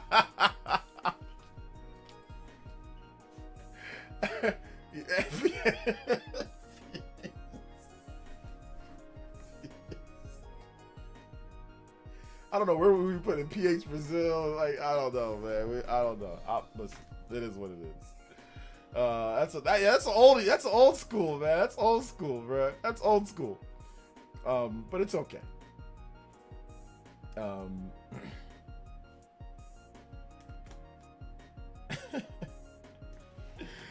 Yeah, I don't know, man. If it's not Nate the Hate, we just gotta wait for Nate the Hate, man. We gotta wait for Nate the Hate. When Nate the Hate has something, you know, when Nate the Hate has something to say, then, you know, then we'll know, okay, what's going down, you know, what's up, what's happening when Nate the Hate has something to say on it. When Nate the Hate says something, then we can be like, okay, this is what we think is happening, or this is what's going to happen with it, you know? So. Shout outs to everybody watching the most recent video on Star Fox 2. For those who maybe missed the stream earlier, we talked about how Next Level Games could be the developers of the new Star Fox game because of some information that was on the R-Wing, even some of the stuff that was kind of like referencing North America. So, you know, if it was a Japanese developer, maybe not. But then also, in some of the graphical details and looks, it seems like maybe Next Level Games, with their technical expertise, they could be the developers to make Star Fox. So we'll see. We'll find out. We're gonna find out actually very soon. I wouldn't be surprised if they do like a Nintendo, like the meet the developer stuff, like with Star Fox. I think they're gonna do some like lead up of like, and like have like the developers talk about the game a bit. I think they are, but we'll see. Remember our boy Pyoro? Yeah, Pyoro got lamed out by Jason Schreier. He got exposed by Jason Schreier, so he had to disappear before the Nintendo ninjas, you know, caught up to him. So it's all good though. I don't mind mixtape, but it definitely brings up the argument of the value of video games versus movies. There has always been this misunderstood, in my opinion, tension of media judged between games and movies.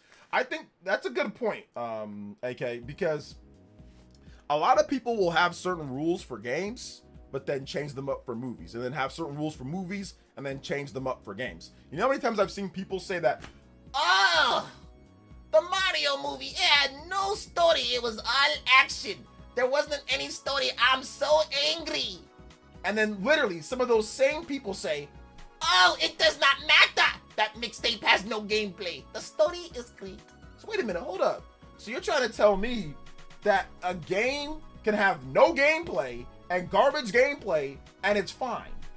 So why can't a movie have no story, but have incredible action sequences and graphics and all that type of stuff, right? So you make up your own rules when it comes down to things. Mario movie's the worst thing ever because there's not a story. But in a video game, a game that you play, something that you actually play that has trash gameplay or no gameplay, that's fine because you enjoy the story. And there's sometimes been vice versa. There's been trash gameplay, but, you know, or trash story, but obviously good gameplay. Then some people say, oh, well, I don't like it because the story's not good. It's like, well, the gameplay is incredible. Like, so that's the problem that I have sometimes with people, you know? It's nonsense. Like, if you want to rate the game overall, that's fine. You rate the game overall, but it's not a be-all, end-all. People were like I said, be-all, end-all with Mario movie, or be-all, end-all with this game or that game. Like, you can just knock it some points down. Okay, the story wasn't very good, but, you know, it did this, this, and this good. Some people are like, no, since the story's bad, it's the worst thing ever.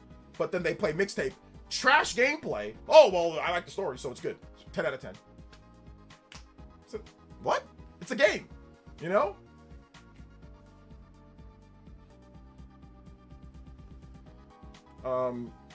Basically rules for thee, but not for me. Shaking my head. It just seems like to be a thing with weirdos nowadays. I think it's simple for some reason. Yeah. That was a very interesting video you did on Next Level Games. I didn't realize they helped out with Luigi's Mansion 3.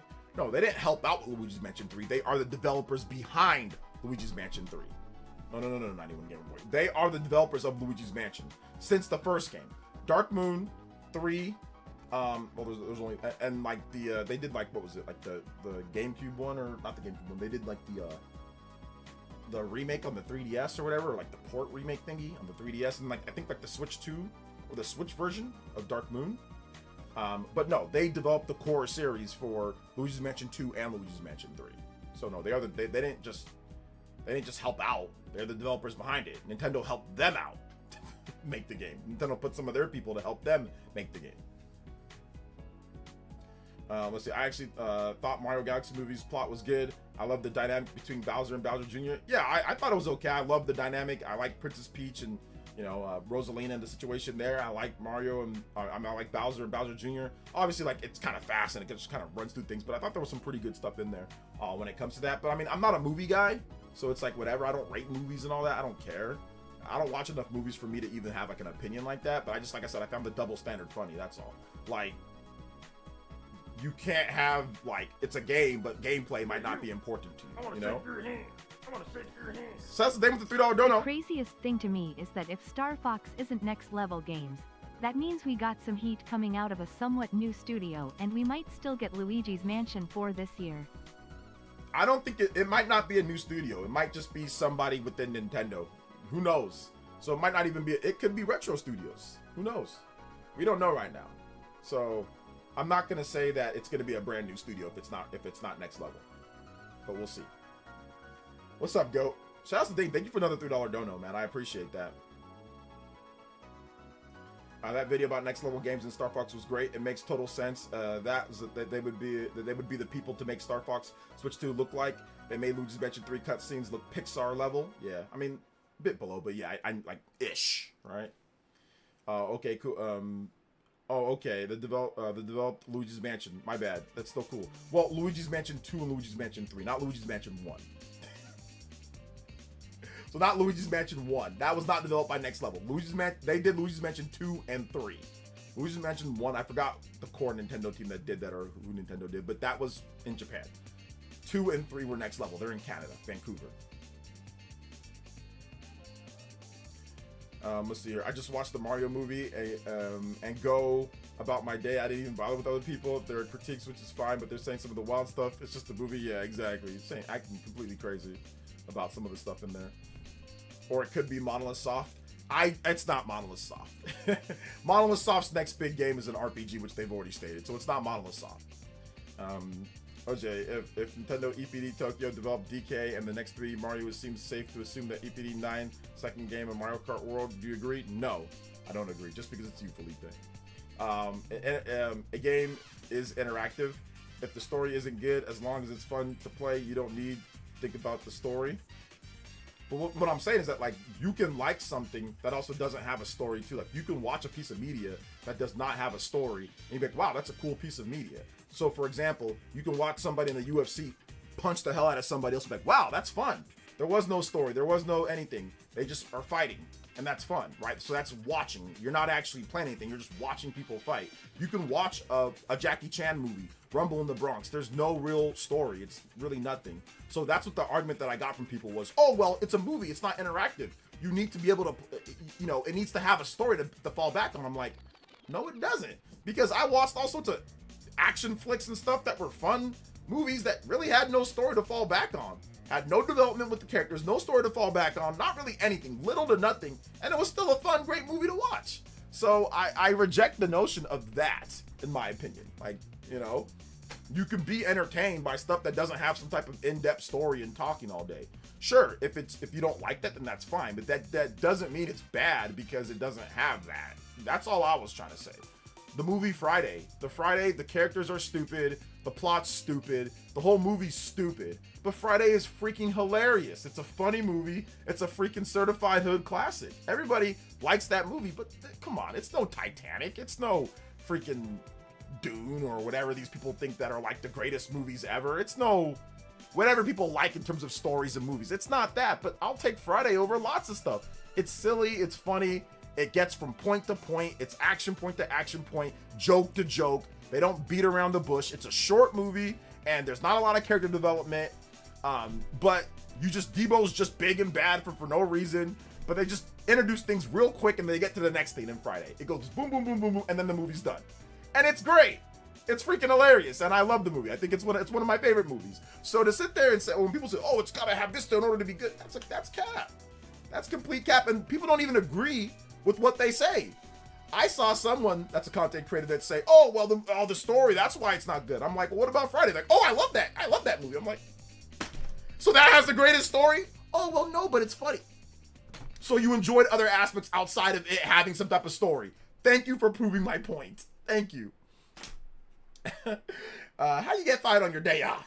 There's no backstory. The people they should have investigated who the firing manager was, what they said, where they were, their complicated history with their dad, their mom walked out on them and did drugs. You know, like, should they do all that in Friday movies where they're sitting there and going through in backstory? Craig, how he gained so much weight. He was eating too much fried chicken. How Smokey was so skinny because he used to run a lot. He was on the track team in high school. Like, come on now. Like, I made up all that, but I'm just saying, like, nobody wants to see all that crap when it comes to, like, Friday. You know?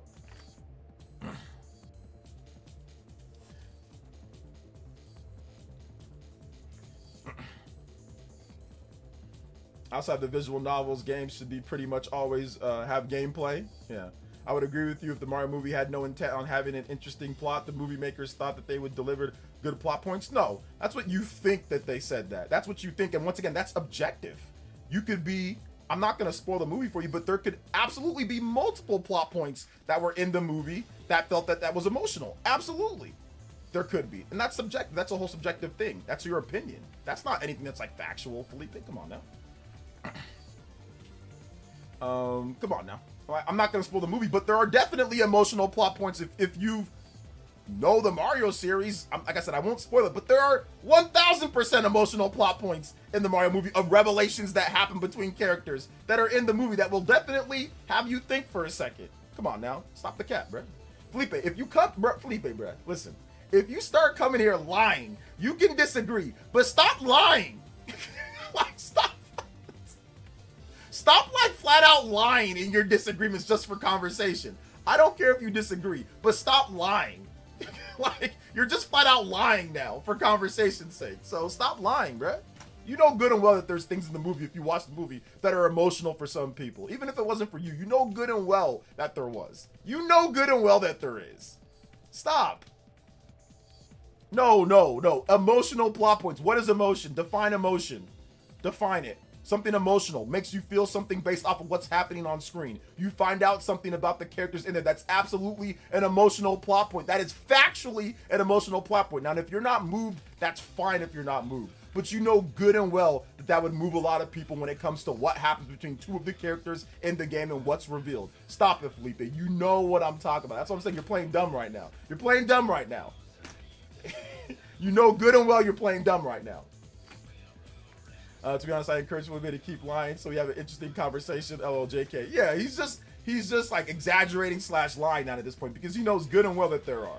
He knows good and well. Let's see here. He says, yeah, like I said, I don't want to spoil it because there's some people who haven't seen it, but it's something that Nintendo never revealed between the characters before. That's never been revealed.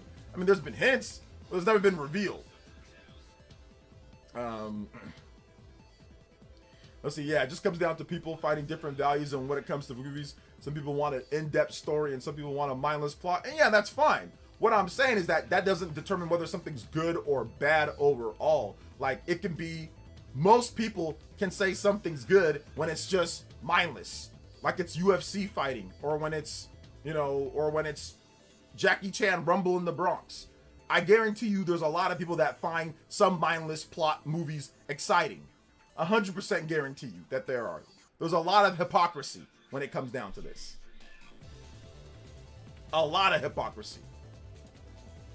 I guarantee you every one of those people that say that have a movie that they like a lot, that have a stupid, mindless plot, but they find it funny. Some stupid thing like Pineapple Express or something like that. That has just stupid characters, stupid plot, very mindless, and they like the movie. They think it's fun. You know? So, I think there's cap. I think there's cap and a half on that one. I think there's cap and a half on it. Because literally everybody loves Friday, and that plot is stupid, it's pointless, it goes just as fast as the Mario movie. There's no character development whatsoever. You don't find out any backstory. There's no anything. It's just funny. One funny bit to one. It's the comedy version of the Mario movie.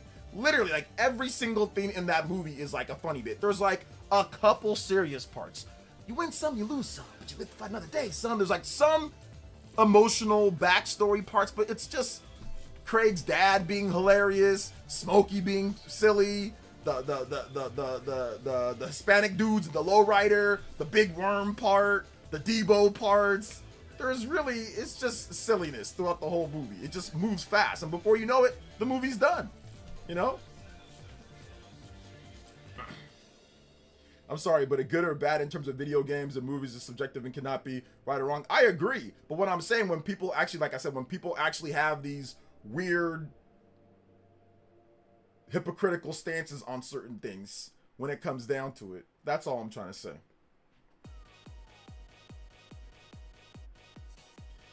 Let's see here. You don't know Baby D. Well, that's Friday after the next, so I didn't mention that movie, but that movie also kind of just does things real quickly. They don't even really introduce Day Day. They just say he's his cousin and he just starts talking and all that. There was no character development outside of he got some fake 20s, some 10s. They moved out the hood. They never even mentioned Day Day or his uncle or anything like that. Brand new characters out of nowhere. They're just going there. Like, it's just, that movie also moves very fast. Plot point to plot point. Very funny. Woof, woof.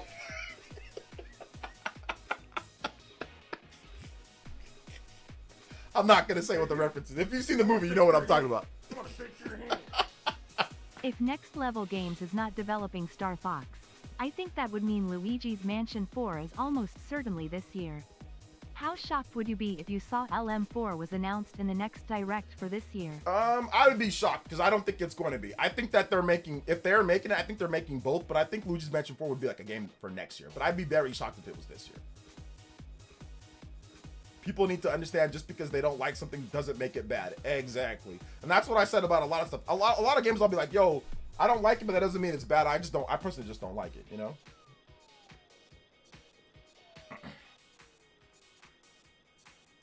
Let's see here.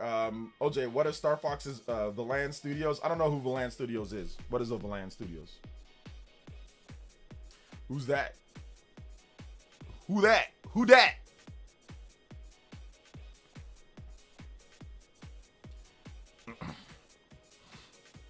Shout outs though, guys. We hit the 30-minute extension on the stream. Combo breaks.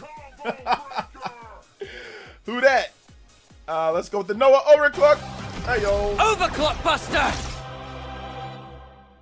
don't know why the notification didn't play. I'll play it there. Overclock Buster! Yeah. Doc Trey said it was them. It's the Mario Kart Live studio. They're making Star Fox? Nah, they ain't making Star Fox. I don't think so. Maybe, but I don't think so. Botox mentioned it might be the studio that worked on Nintendo Switch Sports. Nintendo Switch Sports. I forgot which EPD team or whatever it is that worked on that one. I don't know. We'll see. We'll find out. The penguin scene in the first Mario movie was hilarious. They throw the snowballs at Bowser and say, "That's a taste of our fury. Are you prepared to surrender?" Yeah, right. Oh, yeah, that was a good part. That was a funny part. I was thinking Luigi's Mansion 4 is next year initially until they mentioned 3D Mario was likely 2027. Not sure at this point. Yeah, I mean, I think Nintendo has a lot of games packed for the second and third year. Because, like, that's what Furukawa said. He said, like, the second and third year are going to be crucial. So I think they're lining up a lot of the heavy hitters for the second and third year. 3D Mario, Pokemon. We'll see where Smash Brothers is probably second or third year. You know, so they're definitely lining up a lot of the big games. I think they actually have multiple Zelda games. I think they got Zelda Ocarina of Time remake, and I think they got a new Zelda as well that'll probably launch within like the third or fourth year of the Switch 2. So yeah, they got a lot of stuff that they're packing, getting ready to go, man. They're loading up. They're loading it up, man. Loading it up. Loaded it up. I don't think Star Fox Next Level Games, as the game looks too realistic to be them. I think that's where you get things wrong, Ninmar. Next Level Games does incredibly detailed and graphical work when it comes to different things. So I disagree. Luigi's Mansion 3 is one of the most highly detailed games that has a lot of animation and techniques that, yeah, it's like it's a different art style, but it definitely seems like something that they can do. They have technical expertise to get something like that done. Absolutely. So I disagree. I think you're thinking of it of like, oh, the art style's realistic. But no, if you look at like the graphics rendering and what they do on there, like the R-wings and stuff like that, and the environmental effects and stuff, it's not like it's freaking GTA. I mean, I think you're confusing it with like GTA or something like that. It's still in the line of a Luigi's Mansion or in the line of what they've done, like their graphical expertise with what they've done. And they also helped out with Metroid Prime 4 as well. So Next Level, they know what they're doing. They can definitely make a game that looks like that, 100%. But it might not be them, but it's not because of that. No.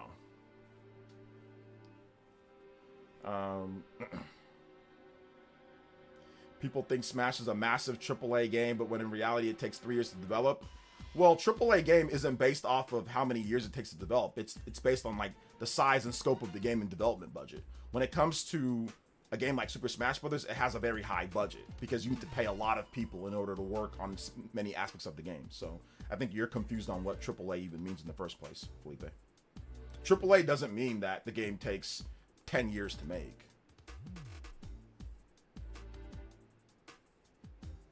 Let's see here. What surprise game outside of Ocarina of Time do you think they got for fall 2026? I'm not sure. We'll have to find out.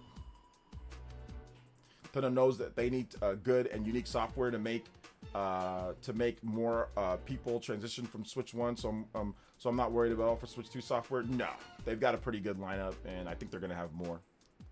I mean, massive game. Well, you said AAA game. That's what you said. So now you're moving the goalposts. So you want to admit that you're wrong, and then we can move on to the next thing. Just go ahead and admit that you're wrong first before we move on.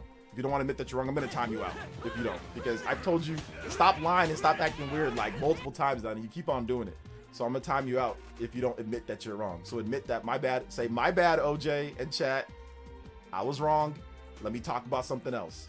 Before I get to this dono, I need you to say that. If not, I'm going to time you out.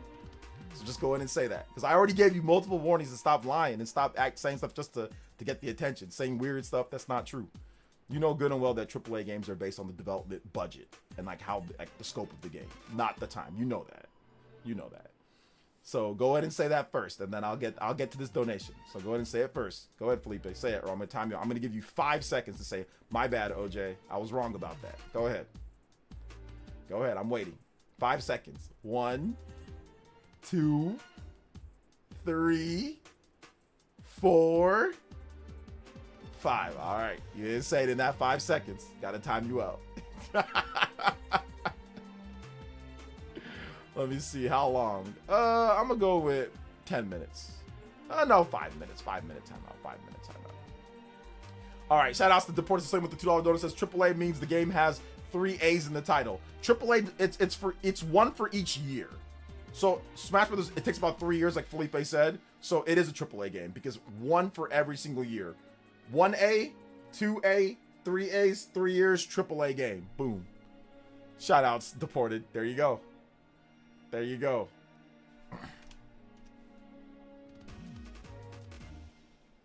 Let's see here. 5 minutes apiece, JK. If an indie game has had a AAA budget, it's no longer an indie game. Listen, an indie games means that it's independent. So the core origins of an indie game, yes, is like broke. It is like nothing. But an indie game, it means it's an independent studio. I mean, an independent studio could raise a ton of money somehow. They could have a really rich person and just independently publish a game. That's possible. So, Simeon Coin with the 100 core crystals. It says, "Evening, OJ. Just getting in. I beat Octopath Traveler 0 on 5 and May 16th at 12:53 a.m. My main character is 84 and the rest are 82 to 80, and Final Fantasy time is 161 hours. Finally, music request is Super Paper Mario Flip Side Town music." All right, Super Paper Mario.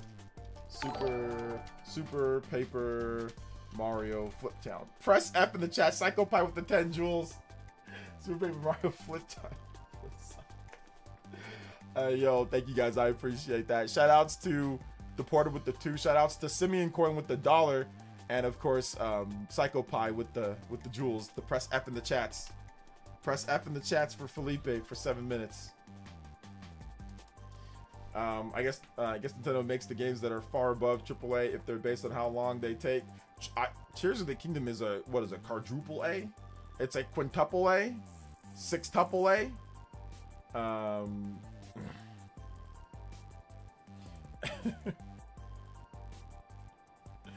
Let's see. So why is Skull and Bones considered a quadruple A game per Ubisoft? Because Ubisoft likes to make up whatever terms they want to make up, guys.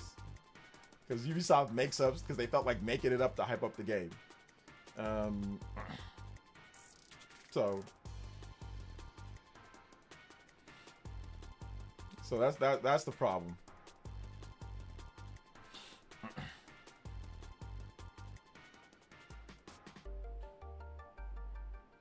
That's the issue there. GTA 6 is 13. GTA 6 is unlike anything that we've ever seen. It's definitely far above whatever AAA is. It's far above that. Flower with the, or Velvet V with the 30 flowers. Thank you so much, V. I appreciate that. Hey, yo, I appreciate it. Let's go. Skull and mid. What type of A is Duke Nukem? Duke Nukem. It's just, it's triple F. The game is trash. I guess the next level games will work on a future sequels to Star Fox. I just hope based on how creative they get with the animations and graphics. Well, we need to find out that if it's next level games in the first place. Once we find out if it's them in the first place, then we can say that they're gonna work on stuff in the future or not. But for right now, we don't know. I just made a video saying that it could be them, but we don't know if it's them for sure. So let's wait and see, and then from there, then we can say, okay, yeah, they're gonna be the ones that make more in the future. But we'll see.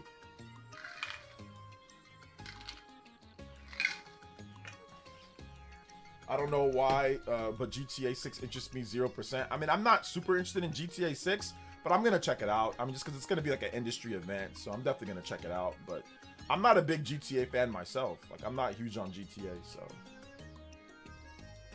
so if they do GTA or whatever, I mean, when they bring out GTA, that's fine, you know. That's fine when they bring it out. I'll check it out. I'm gonna do this real quick. Super Paper Mario Flip Side. All right, Flip Side theme. There we go. Go back to that.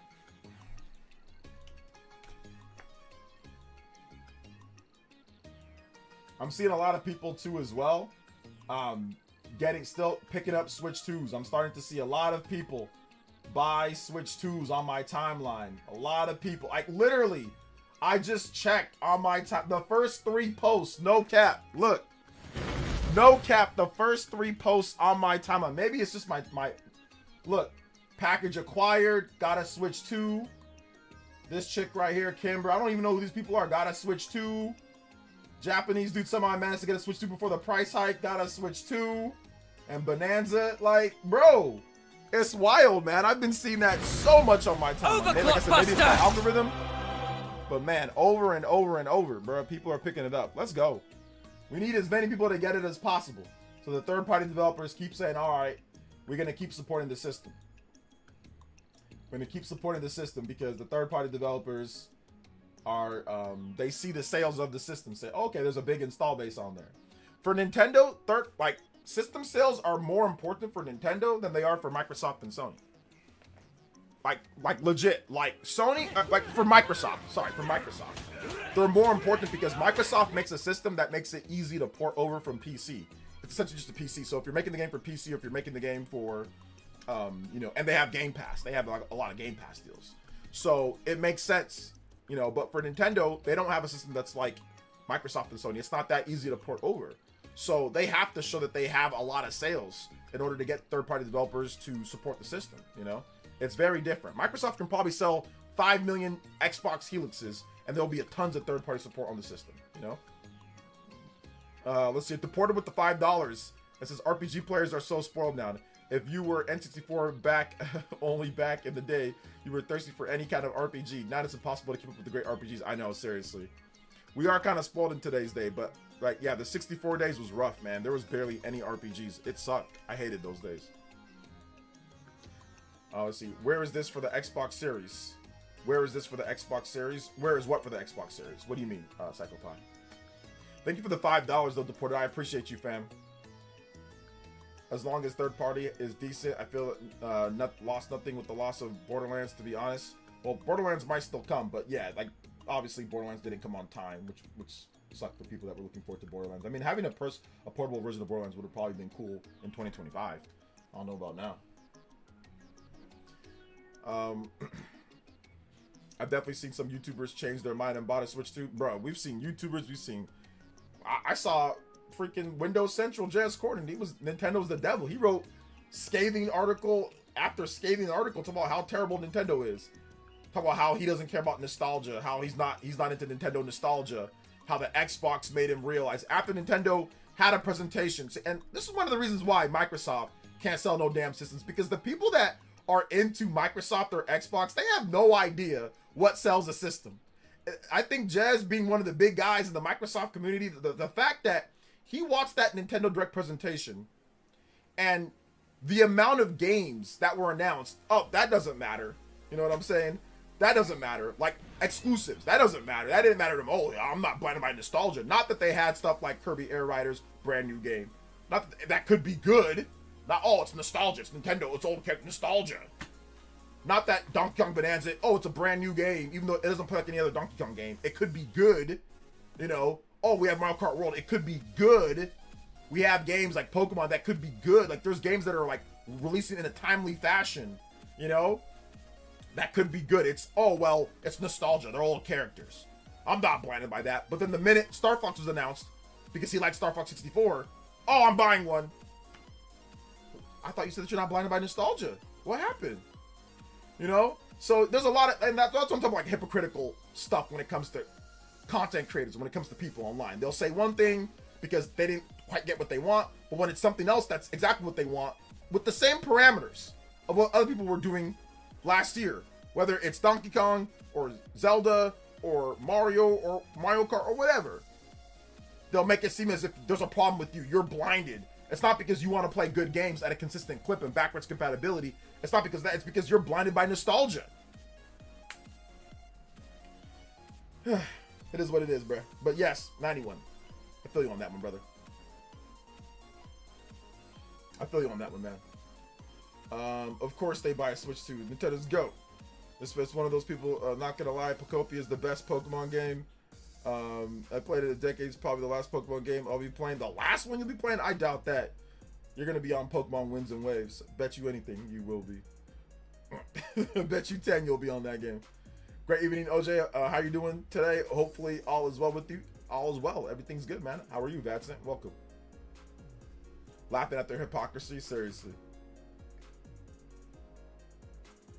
Some ordinary gamers made thousands of dollars off of bashing Switch 2 beforehand, and then went out there and bought it. Talk about how He's not getting one. It's bad. They did this. And it was just a bunch of nonsense. It's just a bunch of fake information mixed in with hypocritical nonsense, mixed in with, you know, rules for thee, not for me, mixed in with all sorts of trash, complaining about key cards when he's all digital Steam Deck and PC game. Like, just nonsense after nonsense, bruh. Nonsense after nonsense. So, I don't know, man. It is what it is. Is Quest 64 S tier or Gatekeeper? Bruh, it's a tier below the F tier. You should be arrested just for even making a joke about that. Man, I couldn't care less with these people online buy or don't buy, so many of them feel really need to announce what they're not buying. Switch to announce when they're not buying it, then buy it. I don't care once again. Buy or not buy whatever you want. Just, to me, it's the line. To me, it's the line, and it's the making people feel a certain, like, try to make people feel bad or feel a certain way. That was the thing with the Switch 2. Like, they like bullied out one girl, man. All she did was buy a Switch 2, some pizza for her and her boyfriend. All she did was get a Switch 2 for herself and her boyfriend with some pizza and a small apartment. That's all she did. She just came back from work and just bought it and just wants to enjoy her life. And people were out here laming her out on Twitter, calling her all sorts of names. Alonzo Vines, you know he's inside here. He showed what he bought, and he had the biggest grifters. Endymon, that calorie thieving, no good, Snorlax looking content, grifting content creator, that guy, he's more worried about how much money people are spending instead of how many calories he's ingesting. This dude is more worried about how much people are spending. He should be worried about how many calories he's eating, because as much money as Alonzo spent on the Switch 2, he's ingesting that many calories in one meal. I don't know why he's worried about that. He should go look at his calorie intake. He should go look at his cholesterol, because I guarantee you his cholesterol is as high or higher than any money that we're spending on video games. This dude's fat ass be sitting here complaining and whining about everybody else with Nintendo. Worry about yourself before you complain and all of a sudden, you know what I'm saying, like, keel over. Okay? Like, this dude out here. So that's what I'm talking about. I'm talking about these frauds that are sitting here and trying to make people feel a certain type of way for spending their own money. Go worry about yourself. Out here looking like Jabba the Hutt, talking about somebody else. Fudge out of here, man. Go lose some weight. Go get on the treadmill. Don't slander Muda. He's an engineer. Yo, shout outs. Yeah, an engineer. Did he change his class like in Final Fantasy or something? Like, you just need like a little scroll. You don't even got to do no training. Like Fire Emblem, you find a scroll, all of a sudden you change your class, you got a new outfit. Is that what happened there? Thank you for that, man. Thank you for the $2 dono, man. I appreciate it. Some idiot from my university bought a mod chip for Switch 1, bought a Switch 2, opened up the whole thing and was confused why it doesn't work. Yes, Jabba the Hutt. Yes, Jabba the Hutt. You don't know who Jabba the Hutt is? I'll show you. Here's Jabba the Hutt. This is Jabba the Hutt. This guy right here. Jabba the Hutt. Looking like Jabba the Hutt. Yes. Snorlax. That's Jabba the Hutt. Like I said, I'm not even... listen, I'm not even trying to... No, I am trying to say something. Because like I said, I don't think I've ever been... I don't get upset with stuff. People say stuff to me all the time. I don't really be getting mad. I don't be getting mad at other people too. Like, I'm not trying to sit there and play like White Knight. But I don't know why that made me so mad. I like Alonzo. Alonzo's the coolest dude. I don't know what like me and Alonzo, we cool. Obviously, he's been here for a hot minute. But I don't know, man. I felt like Ike. I fight for my friends. That tilted me. I don't think I've ever been. I don't be tilted like that on Twitter. I play around a lot. People think I get mad. I don't get mad. But that's probably like the one time I actually got tilted. So that's why I'm like talking trash about him right now, and I'll freaking roast him. I'm not trying to fash him with anybody, whatever. You know, I'm making fun of him particularly, because I don't know, that tilted me. I don't know why. I mean, I've seen people, you know, friends of mine or whatever, people get shamed and like it was whatever. But for some reason that tilted me really bad. I don't know why that tilted me, but it tilted me really bad. That one tilted me a little bit. Like, that's one of the very few times. I think I've only been tilted on Twitter like maybe like 2 or 3 times, like actually tilted. Otherwise I'm just trolling or just talking smack back. But that was probably like one of the few times, like 1 or 3 times that I've actually been tilted. A little bit. I can't blame you. I even hated it when he did. Yeah, that was just messed up, because like he's punching so far down, and it's like I said, it's not even like he did anything wrong. He simply just was showing that he bought something. It's not even like he was going after anybody. Like, if you punch down on somebody that's doing something wrong or whatever the case is, that's fine. But he's punching down. He's trying to make it like he's better than us, bro. You're not better than anybody. You're not better. You definitely can't outrun anybody. Endymon, whatever your name is. You can't outrun nobody. You're not better than anybody. I don't care. No, you can out-eat everybody here. I can tell you that. Let's see. Deported with the $5 dono and says, I rented Quest 64 on the $2 rental Tuesdays, $19.99 from the family video on the corner. I wanted to refund an hours of my childhood back. Yeah, man. Yo, Quest was trash, bro. Quest was trash. I agree. It was garbage. I played it. I rented it too. And I was like, what is this garbage? This is not Chrono Trigger. Hey, what's up, Mr. Davis? Welcome, man. I appreciate that. Let's see here. Thank you. Says OJ got that shonen energy. You can insult me, but never insult my. I don't know, man. Like I said, I've seen my friends get insulted before. I've seen RGT and John, and like I usually keep it cool, but I don't know why, bro. That tilted me more than anything. That tilted me, bro. I got tilted on that one, so I definitely went mask off. I was like, wait a minute, hold up here. I was like, wait a minute, Yokozuna, what you mean? Like, hold up here. What's this freaking? What's this Snorlax Munchlax hybrid talking about? What are you talking about, bro? I'm not sure what this dude's talking about, but I don't know why that tilted me, but that tilted me, bro. Shout outs to the porter. Thank you for the 5, brother. 49 on the board. Yo, we out here. Combo breaks. Yo, I appreciate that, man. Appreciate it. Let's go. Overclocks, 45 on the board. 45 minutes. Overclock Buster! That was definitely a Ike, I fight for my friends moment. He didn't say nothing back to me though. I quote tweeted him, and I'm like, "Excuse me? Like, I'm not scared of you. You might want to. I'm not scared of you. I don't care how many subs you got on YouTube. I'll karate kick all of them. Y'all ain't tough. So I don't know. That's probably the most tilted I've been on Twitter in recent memory. But that happened like a year ago though, so it don't really matter. But it was funny. OJ like brown eye, black eye, yo. I fight for my friends. Like I said, I usually don't say nothing, but that one I had to say something, bro. That one I had to say something. Yo, shout out to Luis. Thank you for the subscription, man. I appreciate it. Let's go. I swear I did not do the music, guys. I swear I did not change the music to that. I swear I did not. I swear it just popped up. It just randomly popped up. Oh man, I don't know what. Oh, come on now, bruh. OJ tilted further back than Spawn Wave's hairline. Y'all giving him hell for that hairline. Y'all gotta stop before he goes looks maxing on you guys and hits you with them peptide shots and gets that hairline looking very crispy again. Y'all need to stop, bruh. Y'all need to stop. Yo, thank you for the 2. I appreciate that though. I said John said he was lucky to even have a hairline considering he got 3 kids and a wife that he all takes care of. He's happy. He's lucky to even got something of a hairline left. Like I said, at least it ain't like Jerry Rice. At least we ain't got the Jerry Rice going, you know. So.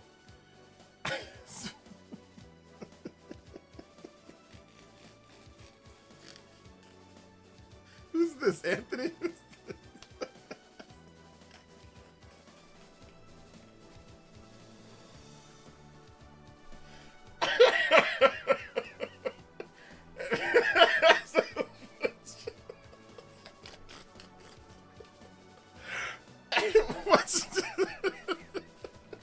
Why is it SS? I can't just assume.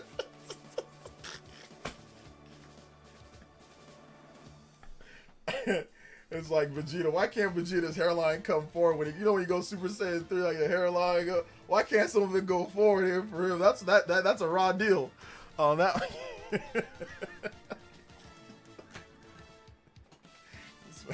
Thank you for the 2 deport. Oh man, I think deport. I think you're actually the Hokage now.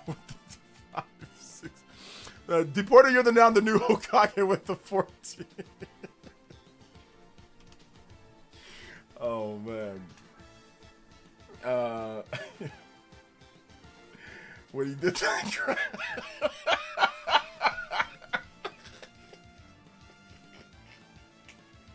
You'll fight me right now.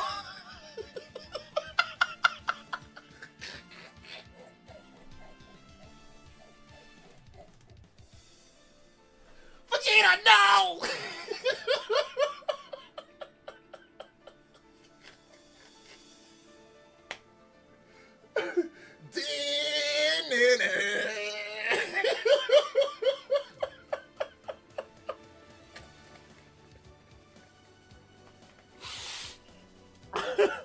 Okay.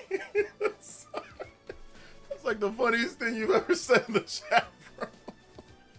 I'm like, bro, we gotta stop. Hey, we gotta stop, bro. We gotta stop. Psycho. Alright.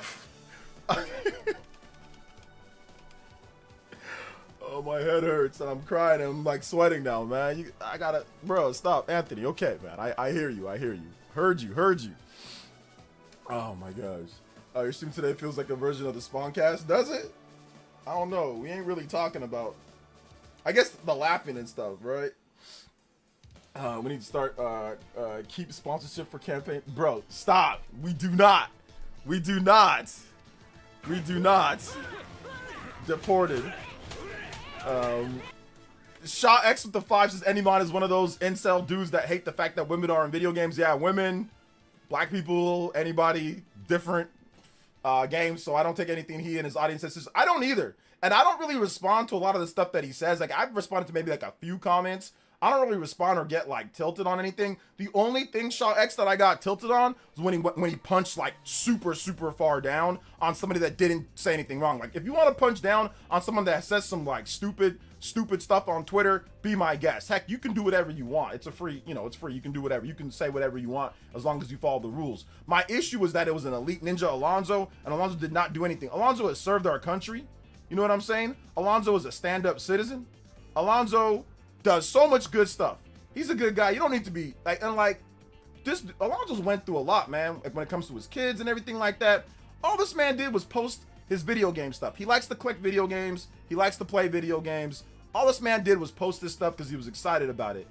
You got some big old content creator, not even like saying it in jest, basically making it seem as if Alonzo is the reason why everybody's screwed because he's excited for something and because he's buying it. Like, that's punching down. That's getting his fans to attack him over buying a video game. Not like he's like I said, if Alonzo said something like messed up or something like cruel, okay, that's fair game. You can get attacked for whatever. But if you just spend your hard-earned money, you know what I'm saying, on something, and then you got a big content creator that starts punching down with a lot of followers, nah, man, like, we're gonna have a problem. Like if it's to a homie, somebody that I know, like if it's to somebody that I see you guys, if somebody punches down like that, oh no, like I'm gonna come in there, I gotta say something. If you got something to say it to me.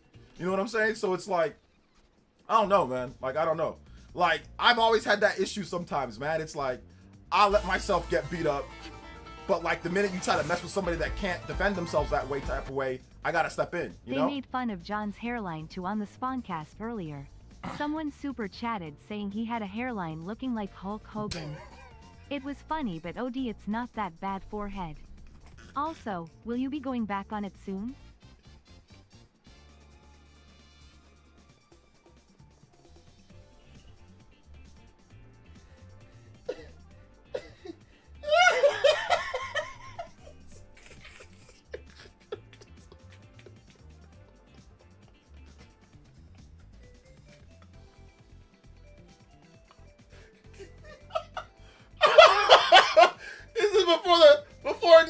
Before Newswave. Brother. I got a hair. Hulk Hogan didn't have no hairline. What you mean? That don't even make no sense. Hulk Hogan didn't have no hairline. Hulk Hogan. This man Hulk Hogan been bald since the 70s. Hulk Hogan was 35 years old and had a cul-de-sac around his head. At 35 years old, had a straight up cul-de-sac around his head. Like at 30 something. I'm like, Like you look at Hogan in like the 80s. He was like 30-something years old. Bro, this man straight up had a bald. He was straight up just a cul-de-sac, like with long hair and then bald. John is nowhere near as bad as y'all tripping. Y'all tripping. John is not that like that. Y'all tripping. Some of y'all, I've seen the hairline jokes are intensifying. Does John need to just go bald? Because I've been seeing like the hairline jokes be coming up and like, okay, I get it. You know what I'm saying? Yeah, that hairline has evaporated a little bit. You know what I'm saying? But mine isn't in the best shape either. But you know, I've been working on mine. I gotta get, but mine, I've been working on it. You know, it was going further back. I was about to turn into Jerry Rice a little bit ago, but your boy been working on it a little bit. You know what I'm saying? I've been taking those natural Bentana oils, and I've been taking the hair, and I'm like, okay, I've stopped the count. Stop the count, because the count was going back. I stopped the count for now. Let's see what happens later. But does he just need to go bald, bro? Is just Mac Mega, bro? You need to chill. You need to chill, Mac Mega. You say look like Hulk Hogan. It was not that bad, bro. Hulk Hogan. All right, take it easy, Meatloaf. His hairline ain't that bad. People just piling on. Hey, man, this man, you said Goku. You said SS Goku or SS Vegeta. You said Hulk Hogan. Hulk Hogan ain't got a hairline a long time, bro. Hulk Hogan hairline. Hulk Hogan hairline. It was like. I don't even remember him with the hairline. Even like in the 80s, I used to watch Hulk Hogan be body slamming onto the giant. That man ain't never have a hairline from what I knew. Even 40 years ago, he never had a hairline. Oh man. Spongy. Got the Stephen A. Smith loading. Stephen A. hairline is like this. It goes from his ear, it lines up like that. You know what I'm saying? Like if your hairline ever lines up with your ear or your beard, like if your beard is like here and you can go like this and your hairline is right here, it's time to let it go. That's how I know it's time to let it go. My wife she's already been telling me, she's like, hey, she's got the clippers ready. She's be looking at me sometimes like, hey, it's moving. She be measuring. She says as soon as it measures too far back, she's just let it all go. So, but yeah, if your beard goes and it's lining up and it's that Stephen A, yeah, that's a problem. Or like the thing with Stephen, like what's that one with Stephen A that time, bro? Justin McMahon, thank you for the $5 dono. Oh my god.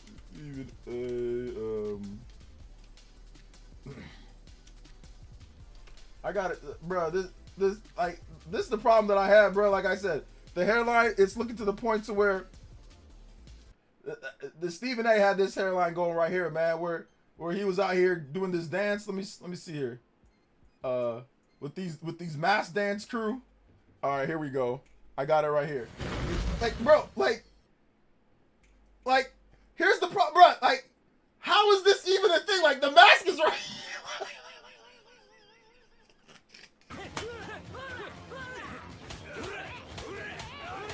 How's the mask, bro? The mask right here, bro.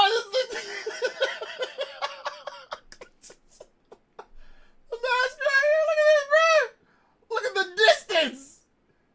Look at the distance. You are my friend. I don't know, so the distance.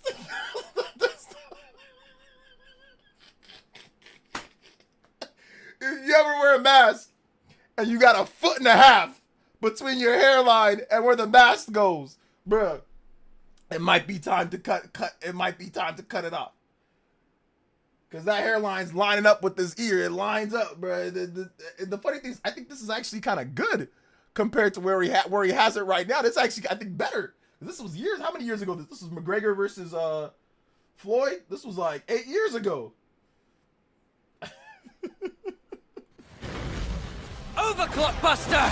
Distance. Shout out to the porter with another $5 to Celia. Even Celia today on the Spawncast asked about crowdfunding a trip to Turkey for Spawn. No, she didn't. No, she didn't.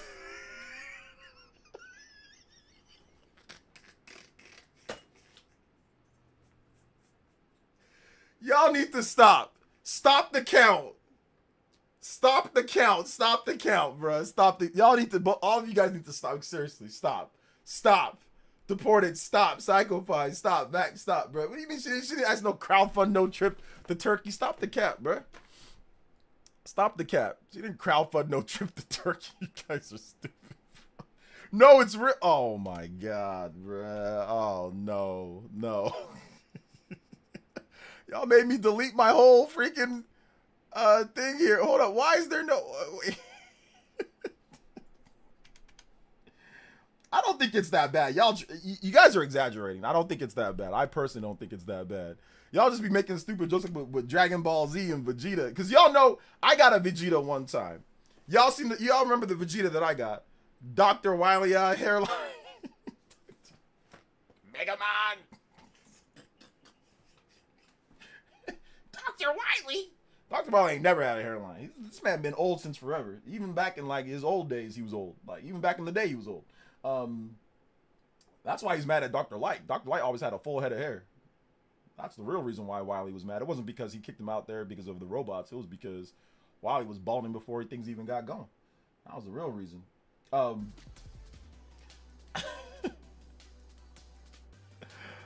man, bro. Y'all need to stop, bro. Y'all need to stop. Damn, crowdfund the trip to Turkey? That's crazy, dude.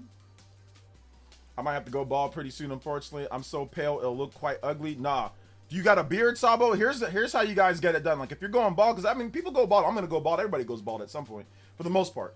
So, here's what you do. If you can grow a beard, just grow a beard and just get a low buzzy. Just get a low buzz or a low cut. Because I'm thinning here. I'm thinning, too. Like, I got to cut my hair real low now.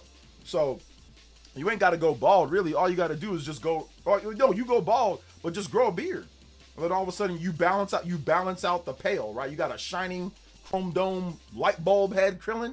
That's okay. If you got a beard, all of a sudden you ain't Krillin no more. Now you're a Kratos. You know, you went from if you're clean shaven and you're bald, you're Krillin. You're Tien Shinhan. Not good. But if you're bald, shining head bald, but with a beard, all of a sudden, oh wait a minute, you're kind of Kratos now, Spartan beard. So just go ahead and do that, and you'll be you even it out. You know what I'm saying? Like you even it out. Me, the problem with me is that like the only problem is that like I think that like for brothers, if you're like tall, it's like doesn't matter, you know. But if you're like average height or shorter, I'm about average height. I'm about 5'9". So it's like if you're bald, like you can just look angry when you're bald. You know, I do have a beard, but still, sometimes they might just mistake you for being angry all the time if you're bald. You know, if you start talking, you got a vein that pops up. All of a sudden, it's like it's like the anime little thing, like little spark. You know, but it just seems like it's more likely to happen with bald people. So I got to be careful with that. You know what I'm saying? I got to be careful before I decide to do all that. I don't want everybody thinking I'm just mad all the time. You know? That's why you got to balance it out. A beard, a beanie, a hat every now and then. You know, balance it out. Let's see here. Kickstart the hairline. Definitely going to Turkey. No, I don't think you even need to go to Turkey. Go get the peptide. Wait for the new hair stuff that are coming out. You have minoxidil. That's kind of spotty whether it works or not. You have like obviously like the hair transplants that you can do, but I would say wait for more information like the peptide shots. Like you got these little shots. Bow, bow, bow. You just pop them. Boom. Like you use those, and those apparently are working pretty good. In the next couple of years, there's going to be some better stuff to help like with hairline and help like with hair loss. So just wait before you do the Turkey thing. Like I would say wait about 5 years before you decide to do Turkey. Wait about 5 years and see the new hair stuff that they got coming out. They got some like new 2030 stuff coming out, right?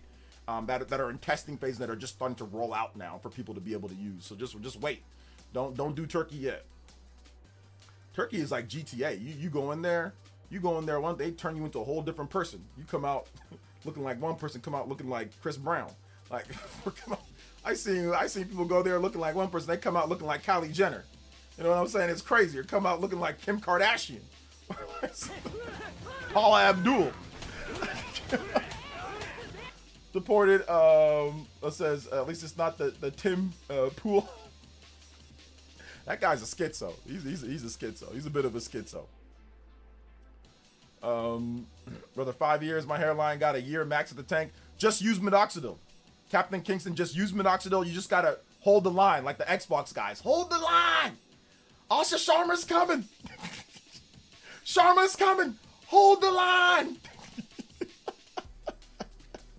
You know, And if anything else, at the end of the day, you know, when it comes down to it, this is one thing that I saw that you can do that I think really helps out. So you can always, you know, you can always do this as well. You can always do this. I think this is some pretty good advice that you can do when it comes down to like what's happening with your hair. So this is one of my favorite things that they do, like, you know, that you can do. You know? You do? Man, are you kidding me? No, dude, That the is Beebs Beebs haircut goes over here somewhere. No, that's Beebs for days. You know he's going to change it every 2 weeks. That's hardcore. My Beebs. haircut's like. You use more product than him, though. Oh, Hey, when you I use more product than anybody. When you and Tim go get your hair done, what y'all tell them? Like to the left or the right? No, I tell him go. I tell him go number 2 all the way up to a fade and just give me a faux hawk, man. It's a faux hawk, bro. Number 2. Hey, Paul, what do you tell him? I mean, Hey, just a little off the sides. Just a little bit off the sides. Leave man. the sides. I always tell him, I said, leave a little bit on the top. Lead the sides, Captain Kingston! Lead the sides!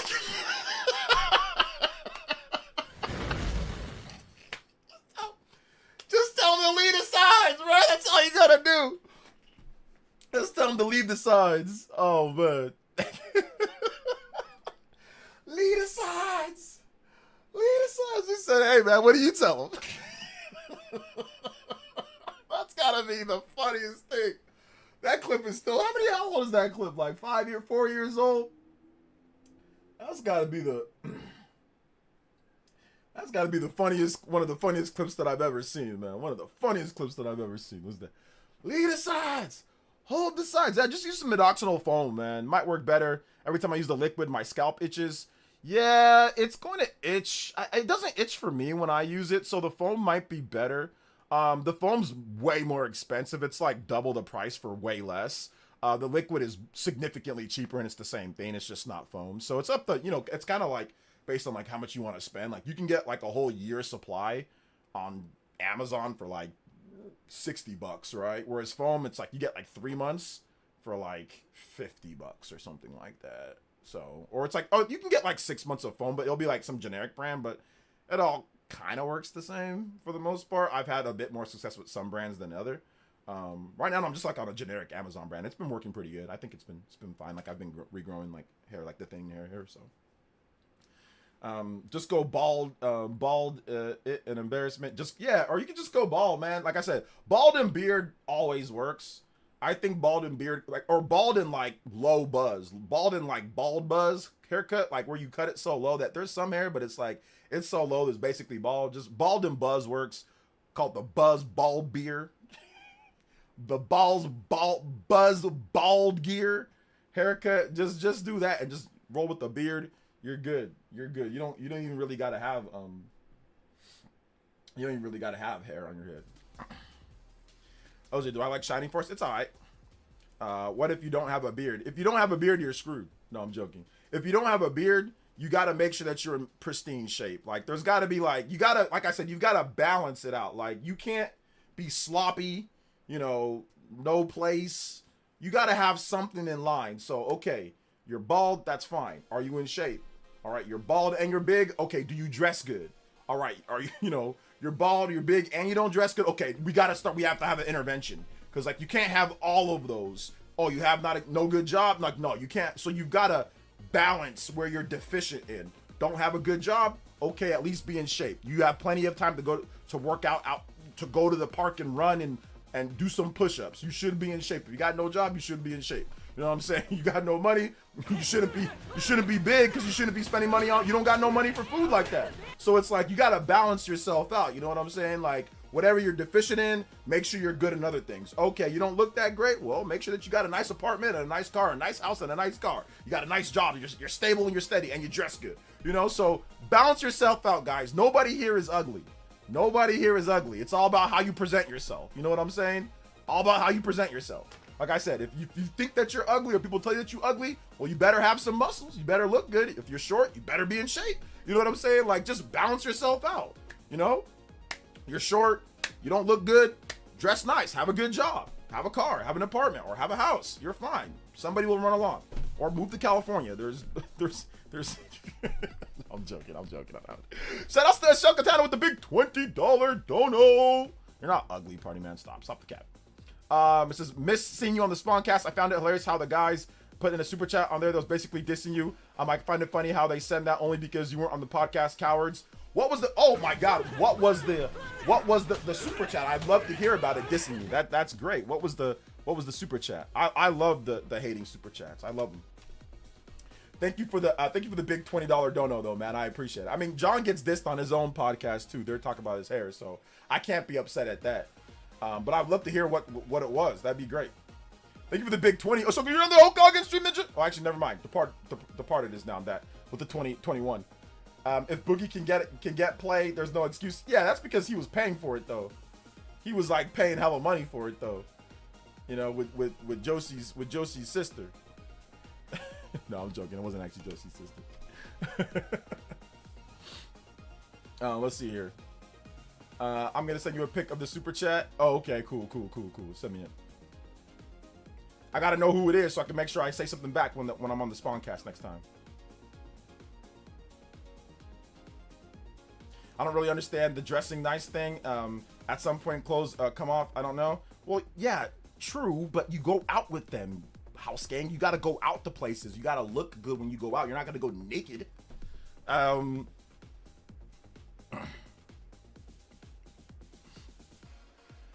Yeah, let's see here. I'm the best looking guy on the planet, hands down. When you dress as Daisy or not? Which one? Like which one? When you do your makeup or not? So when you do your makeup or not, man? Which one? I gotta know.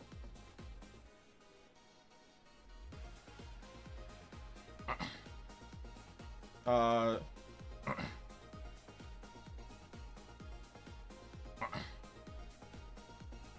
let's see. Oh, yeah, this guy's just a troll. Kissed me. Francis kissed me. Surprised Tenkuck OJ isn't here to play defense. When he isn't here, this is watchable. More like this, please. Yeah, it's just some fraud. Just some fraud that I probably banned on Twitter or whatever the case is. Brad, the Spawncast is better with me on there, in my opinion. Let's keep it a buck. Let's keep it real. It's better when I'm on there because I'm gonna get people like that emotionally involved. They get so salty and stuff. So the fact that they gotta make new accounts and troll, that's already know. I'm telling you right now, bro. They love me. They love my content. They love me. They gotta watch. You know what I'm saying? And play defense of what? What was there to defend? What was there to defend? I don't defend everything. That's cap. Funny part is that you tell Xbox gamers to hold the line until the line gets too thin and hold on to anything. Anyone just wanted to add that music request, and he's broke too. All he sent was $5. Broke ass. Brokey. Let's see here. Did you play Forza? Not yet. Nah. Shout out to Simicoin. Thank you for the $1 dono. How does RGT get away without face cam on the Spawncast every time? Get away? What do you mean? If he wants to, it's his choice. He don't got to be on face cam every time. That's not a requirement. Let's see here. That troll tax. Yeah. Let's see here. A lot of Spawncast chat I've seen come off as absolute car bed sleeping losers. Well, I mean, that guy definitely is, because like I said, he's weird. He's a weirdo. He just made his account recently and all that, like just a troll. He can't even use his main account, or he already got banned from the Spawncast. I'm guessing that's what happened. He got banned, but I don't know, man. Like, I don't know. Some guys are always thinking about other men online, and they're not content creators. Like, when I'm a viewer, bro, I don't be sitting there going to other people's chats thinking about other men. Even if they're not on the show or whatever the case is, bro, I don't be thinking about that. You know, this dude be thinking about me all the time. It's weird. Be thinking about me all the time. He's not even a content creator. He just does this for free and gives away his money. So it's just weird, man. It's weird. I appreciate and respect the Spawncast, but without OJ and RGT, this show is boiled chicken. The show is definitely better with me on there. I don't think, listen, man, I know there's some people that don't like me, but that's what you need. You need a little bit of hate in your heart. You need a little bit, when you're talking about media, right? When you watch media, you want there to be villains. You want there to be bad guys. You want there to be anti-heroes. I don't ever want to watch something where I agree with everybody on there. When it comes to like a group discussion, if I watch the Joe Budden podcast, or if I watch, Shady and Acho and Speak Easy, or if I watch Shannon Sharp, the Nightcap, I'm not always going to agree with everybody there. I disagree with stuff too. There's people that I don't like as much, but that doesn't mean that I don't want them there. Obviously, they're going to have opinions that differ from the main cast or differ from the other people. So you get that dynamic to where it kind of motivates you to comment, to say, no, that's trash, that's a bad opinion. That's not a better show when you have everybody just sitting there agreeing on every single thing, no matter what. When it comes down to it, a lot of these people a lot of these weirdos in the chat, they have these parasocial relationships with content creators, or parasocial stuff, to where they think that everything needs to, if this person, that they don't like this person, or that person doesn't deserve to be there, or it's better without them, when that's complete cap. You want to have a little bit in there of people that you don't like or you don't agree with. The only people that want there to be everything to be perfect and never disagreements or anything, those are complete lames. Trust me, they're the weakest beta males out there. You want there to be discussion. You want there to be people that agree and disagree. You want there to be differences of opinion. You definitely do not want there to be something to where you always just like everybody every time, no matter what. That's just lame and boring, in my opinion. So my whole thing is that I'm going to be me regardless. I don't care if people like me or don't like me or whatever. I don't care. I go there because John's my friend and those are my friends, and I'll talk on there. I don't go there because, and I've had hella people subscribe to the Spawncast, so most of the people there are cool. But I don't go there because some people make troll accounts and say, oh, it's not good. Bro, ain't nobody care about what you got to say. You're a viewer. You know what I'm saying? So at the end of the day, like I said, you don't want there to always just be everybody just agrees or everybody just does this or does that. You want there to be a little bit of people that you don't like or disagree with, because you're looking forward to that conflict, So I don't know, that's just my opinion. But guys like that, like I said, they're weird, they're obsessed, they're always thinking about men online, like dudes online, content creators, they're more worried about what I'm saying or what I'm doing than their own children or their own, families and stuff. So they're more worried about making sock accounts and acting weird and goofy and stuff. So, so not to sound biased, but especially the podcast, you and RT's banters are hilarious. Yeah, like I said, I think it makes it fun, bro. I think it makes it fun. Every time, I remember there was a long time that I wasn't on there because I was in Nigeria, and people were like, yo, OJ, when are you gonna go back to the Spawncast? Like, I had hella people telling me that, when are you gonna go back? So like I said, I think listen, I've been doing this Spawncast for almost a decade, man. I literally have been doing it. It's like going to be like a decade coming up here. It's going to be like 10 years. Next year will be 10 years. This year is like, I think, year 9 of the Spawncast. Next year will be like year 10. And I think I've been a full-time member since like 2018. So it's like, come on. Like, I've been there longer than some of these people have been watching John. So, I mean, we got to stop the cap, We got to stop the cap. Yeah, I'll probably be on the Spawncast next week.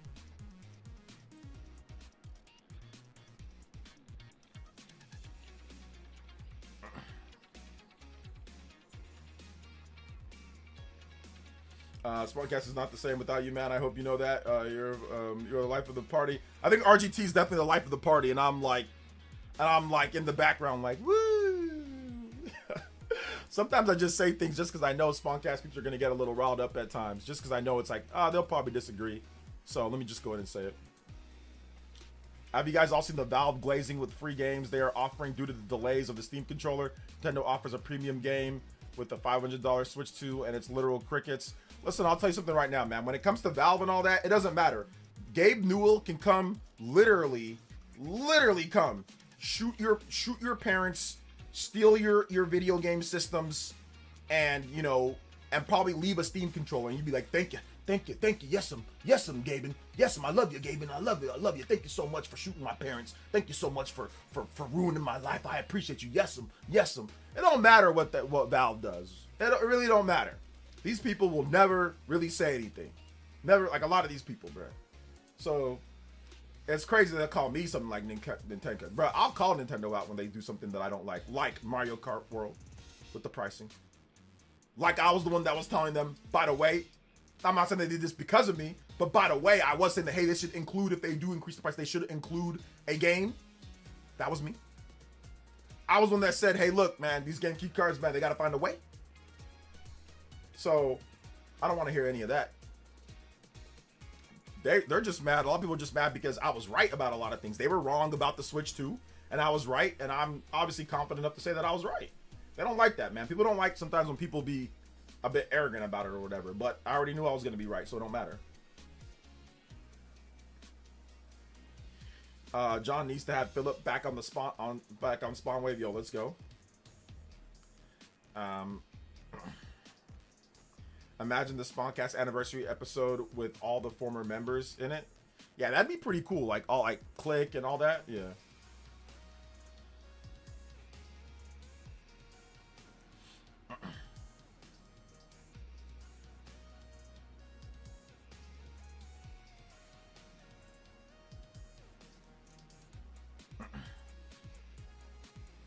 Let's see it. WSG player.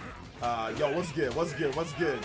What's good? Splishy combo. Yo, thank you for the 2, brother. I appreciate that. Let's go.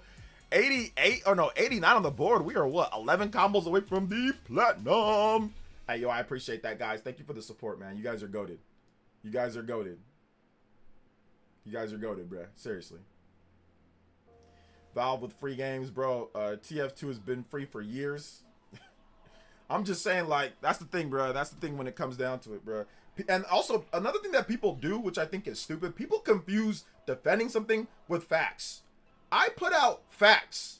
I don't defend stuff that doesn't need to be defended. People will say something stupid in the chat, or they'll say something, I'll be like, no, this is the correct thing. And like I said before, people do not like being corrected. If there's one thing that I've noticed, not even just with content creators, with people just in general, especially hard-headed people and gamers, they do not like being corrected on their opinions or their emotions on things. Like if they have something that's an opinion or an emotion and I say that's not correct, they get salty with that.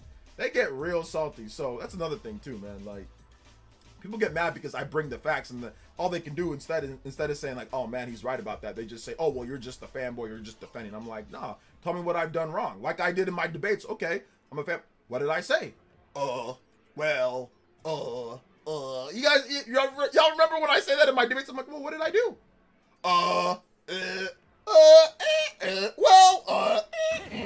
They start malfunctioning. I'm still waiting. What did I say? What was the problem? They start acting like net zero. Start acting like dial-up internet. Like you gotta dial up. Like they start malfunctioning. What did I say? What's the problem?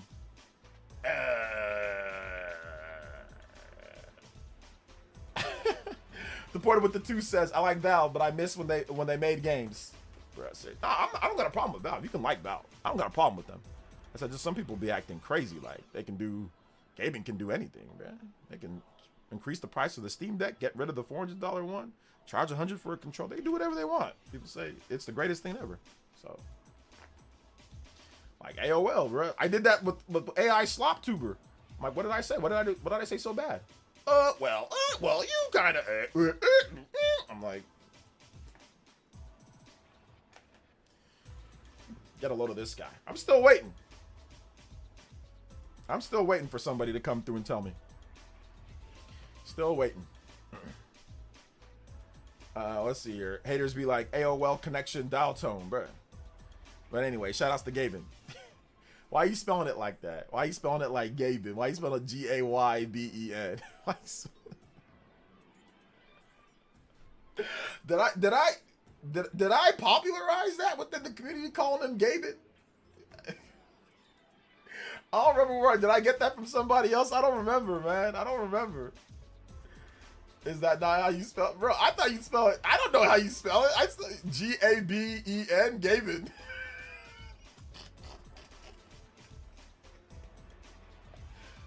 Is that G-A-B-E-N, Gaben? I don't know. It's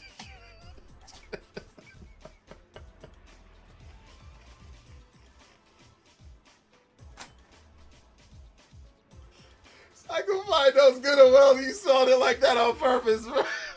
That's like a 2005 joke or something like that. Hey, how you spell Gaben? You spell it G-A-Y-B.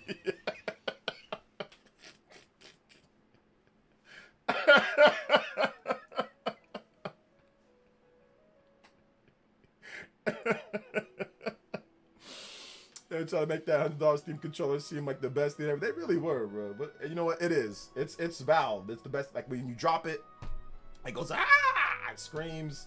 Might not work with all your stuff and all that. There's been problems, but hey, it's okay, man. It's okay. It's the greatest thing ever. It's the greatest thing ever. Boom, boom, boom, boom, boom, boom, boom, boom, boom, boom, boom, boom, boom, boom, boom, boom.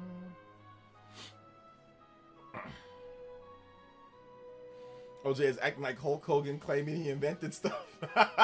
I just watched, Magnum, I just watched the behind the scenes thingy on Hulk Hogan, not the Netflix one, like a video, I think like wrestling lore or something, where like, yeah, Hulk Hogan like stole, what was it, Billy Graham or whatever that guy, he stole his whole flow, he stole his whole swag, bar for bar, bro.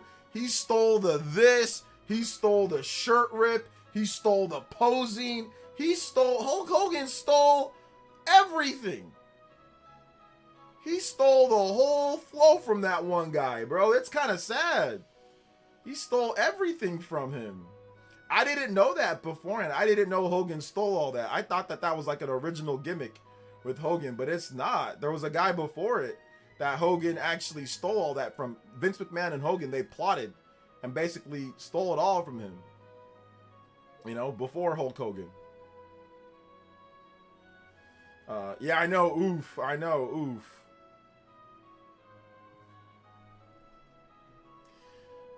G-A-Y-B-E-N. Say Gavin. Say Gavin. Let's see here. Yo, Jay Johnny, thank you for the subscription. I appreciate that. Big love. Shout outs. Welcome. You didn't know that? Yeah. I'll try to see if I can find the video for you, Dior, so you can watch it. But yeah, Hogan stole this dude's whole flow. Everything. The ripping the shirt, the you know, the posing, like and like getting like everything from like the crowd and all. He stole the whole flow. The colors, bro. Everything. Even the like the mustache and stuff, even like the blonde, and then, you know, even back like when the guy came back to wrestling and like he did like a mustache like yellow with the black in between. He did that. Then Hogan even stole that in WCW with the NWO thing. He even stole that style. Decades later, he even jacked that from him. He even stole that style, bruh.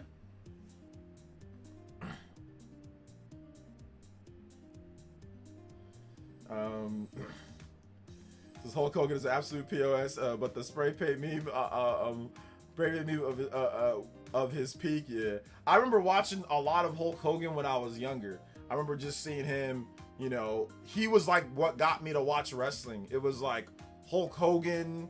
It was like, I watched, like Razor Ramon. I watched 1-2-3 Kid. I watched Diesel. I watched Owen Hart. I watched Bret Hart. I watched, you know, all those guys. I watched Shawn Michaels, like the early, late 80s, early 90s WWF. I used to watch that so much, man. I used to watch all those people. Not a lot, but just every now and then it would be on the TV where we're watching Hulk Hogan, you know, and all that. Never got like any pay-per-views or anything like that, or like I never went to any events, but like I'd always just see it on TV. And people would talk about it at school and all that, you know, Hulkamaniac, brother, you know.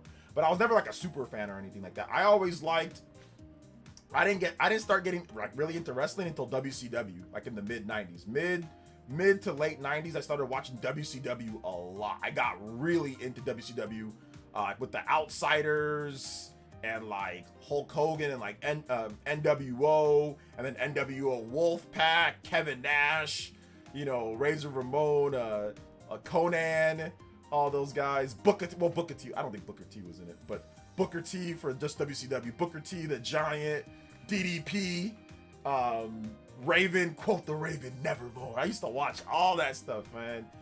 Billy Kidman, Chris Jericho, Juventud Guerrero, Dean Malenko, Chris Benoit. I don't like to bring him up very much, but yeah, I did like Chris Benoit a lot. So many people. They were just great wrestling, like great entertainment. You know, great entertainment. Have you watched Cody Rhodes wrestling? Cody Rhodes? I haven't watched too much of Cody Rhodes, but I think I've watched him wrestle before, but I haven't really watched too much of him.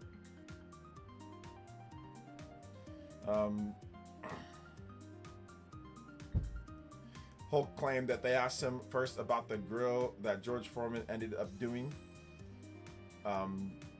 Big Papa Pump, Rick and Scott Steiner. Yeah, watched them a lot too, man. A lot of wrestlers from back in the day. A lot of wrestlers, a lot of stuff. Disco Inferno, Norman Smiley. A lot of good stuff. Gold Dust, man. Gold Dust. It was the WWF, right? Gold Dust, but yeah, man, good stuff.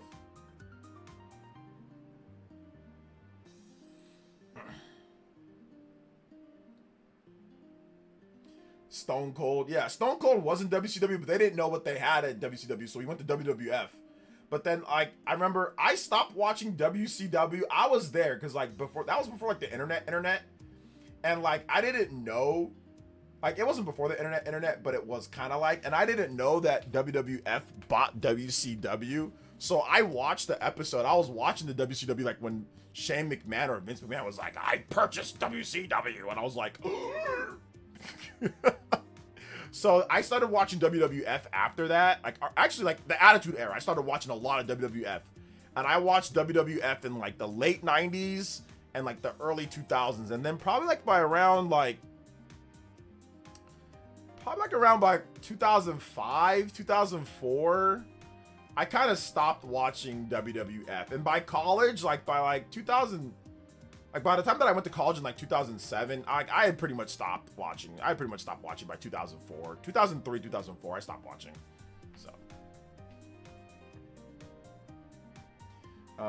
So it was pretty cool. A lot of fun back then, man. I actually went to a few shows too. So it was fun.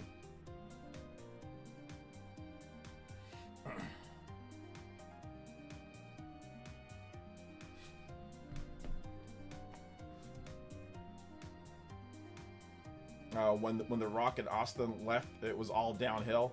I think the product is still okay, but you know, obviously, I don't think it's as fun or as good as the Attitude Era. The Attitude Era was freaking crazy. It was very cool Attitude Era, man. Very good stuff. But yo, shout out to Jay Johnny. Thank you for the subscription, man. I appreciate that. Let's go. Lego. Oh, hold up. I didn't get your music request. Hold up. Let me get the music request going here. Earthworm, Jim, Andy, Asteroids.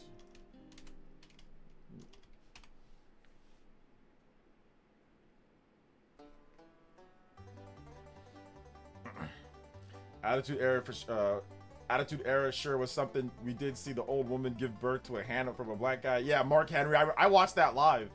I was watching that when that happened, and that was really weird and this kind of disgusting. But yeah, I did watch that. How do you think the 49ers are going to do this year? Probably like 13 and 4 or something like that. 12-5, 13-4. I don't see them losing more than 11 games, but I think it's going to be anywhere between 11 to 13 games this year that they're going to win. Probably like 12-5, probably something like that. Xenosaga on Switch 2, that's mini TCG episode 1. Hook, not to mention the complete trilogy would be nice. That'd be nice. But I mean, if you want to play the games, you can play them. But yeah.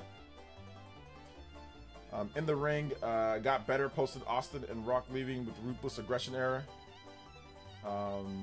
Ruthless Aggression Era was okay. You know, John Cena, and obviously they still had Kurt Angle. They still had a good amount of... They had some good people. Shout outs though, guys. I appreciate it. We're going to wrap this one up, though, when it comes to the stream. I think, yeah, we went a little bit over on time. So, shout outs to everybody that came through, man. I appreciate everybody that's here. Thank you guys so much for coming out to the stream. So I appreciate all the peeps here, man. You guys are, like I said, you guys are goated. Thank you for the support, like always, man. Seriously, thank you guys so much. Check out my most recent video, man. My video is doing really well. It's kind of blown up. It's kind of low-key blown up right now, with the Star Fox videos. So I appreciate everybody that watched the video. But if you haven't seen it, watch it again. I think it's pretty good. I go over in depth and detailed why Next Level Games could be making the next Star Fox game. So if you haven't seen that video yet, check it out.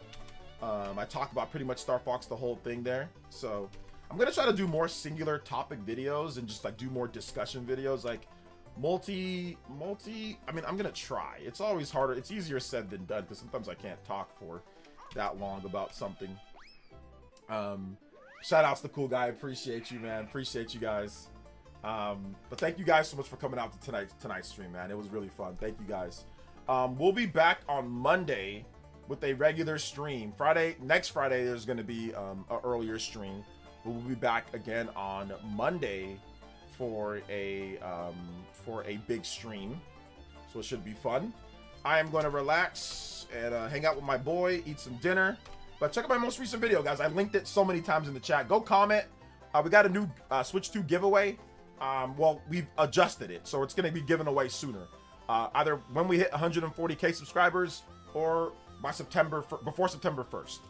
By or before September 1st. So within the next few months here, we should be giving that away. Or like I said, we could hit 140K. We're getting a lot of new subs now. We're getting a lot of new subs. So thank you guys so much for coming out once again. Thank you guys for coming out to the stream. I appreciate it. Check out the video. You guys all go over there and watch. We've got 170 people here. Go watch the video, guys. Go watch the video. All the people that are on Twitch, go watch the vid. If you've already seen it, watch it again. Drop a comment on what you guys think about Star Fox, about Next Level Games potentially making Star Fox. So you guys go drop some comments, hit the like button, interact, and yeah, we'll see you guys back at the next one. What's up, the Great Wah? Fun stream. All right, guys. I'll see you for the next one. Peace out, homies.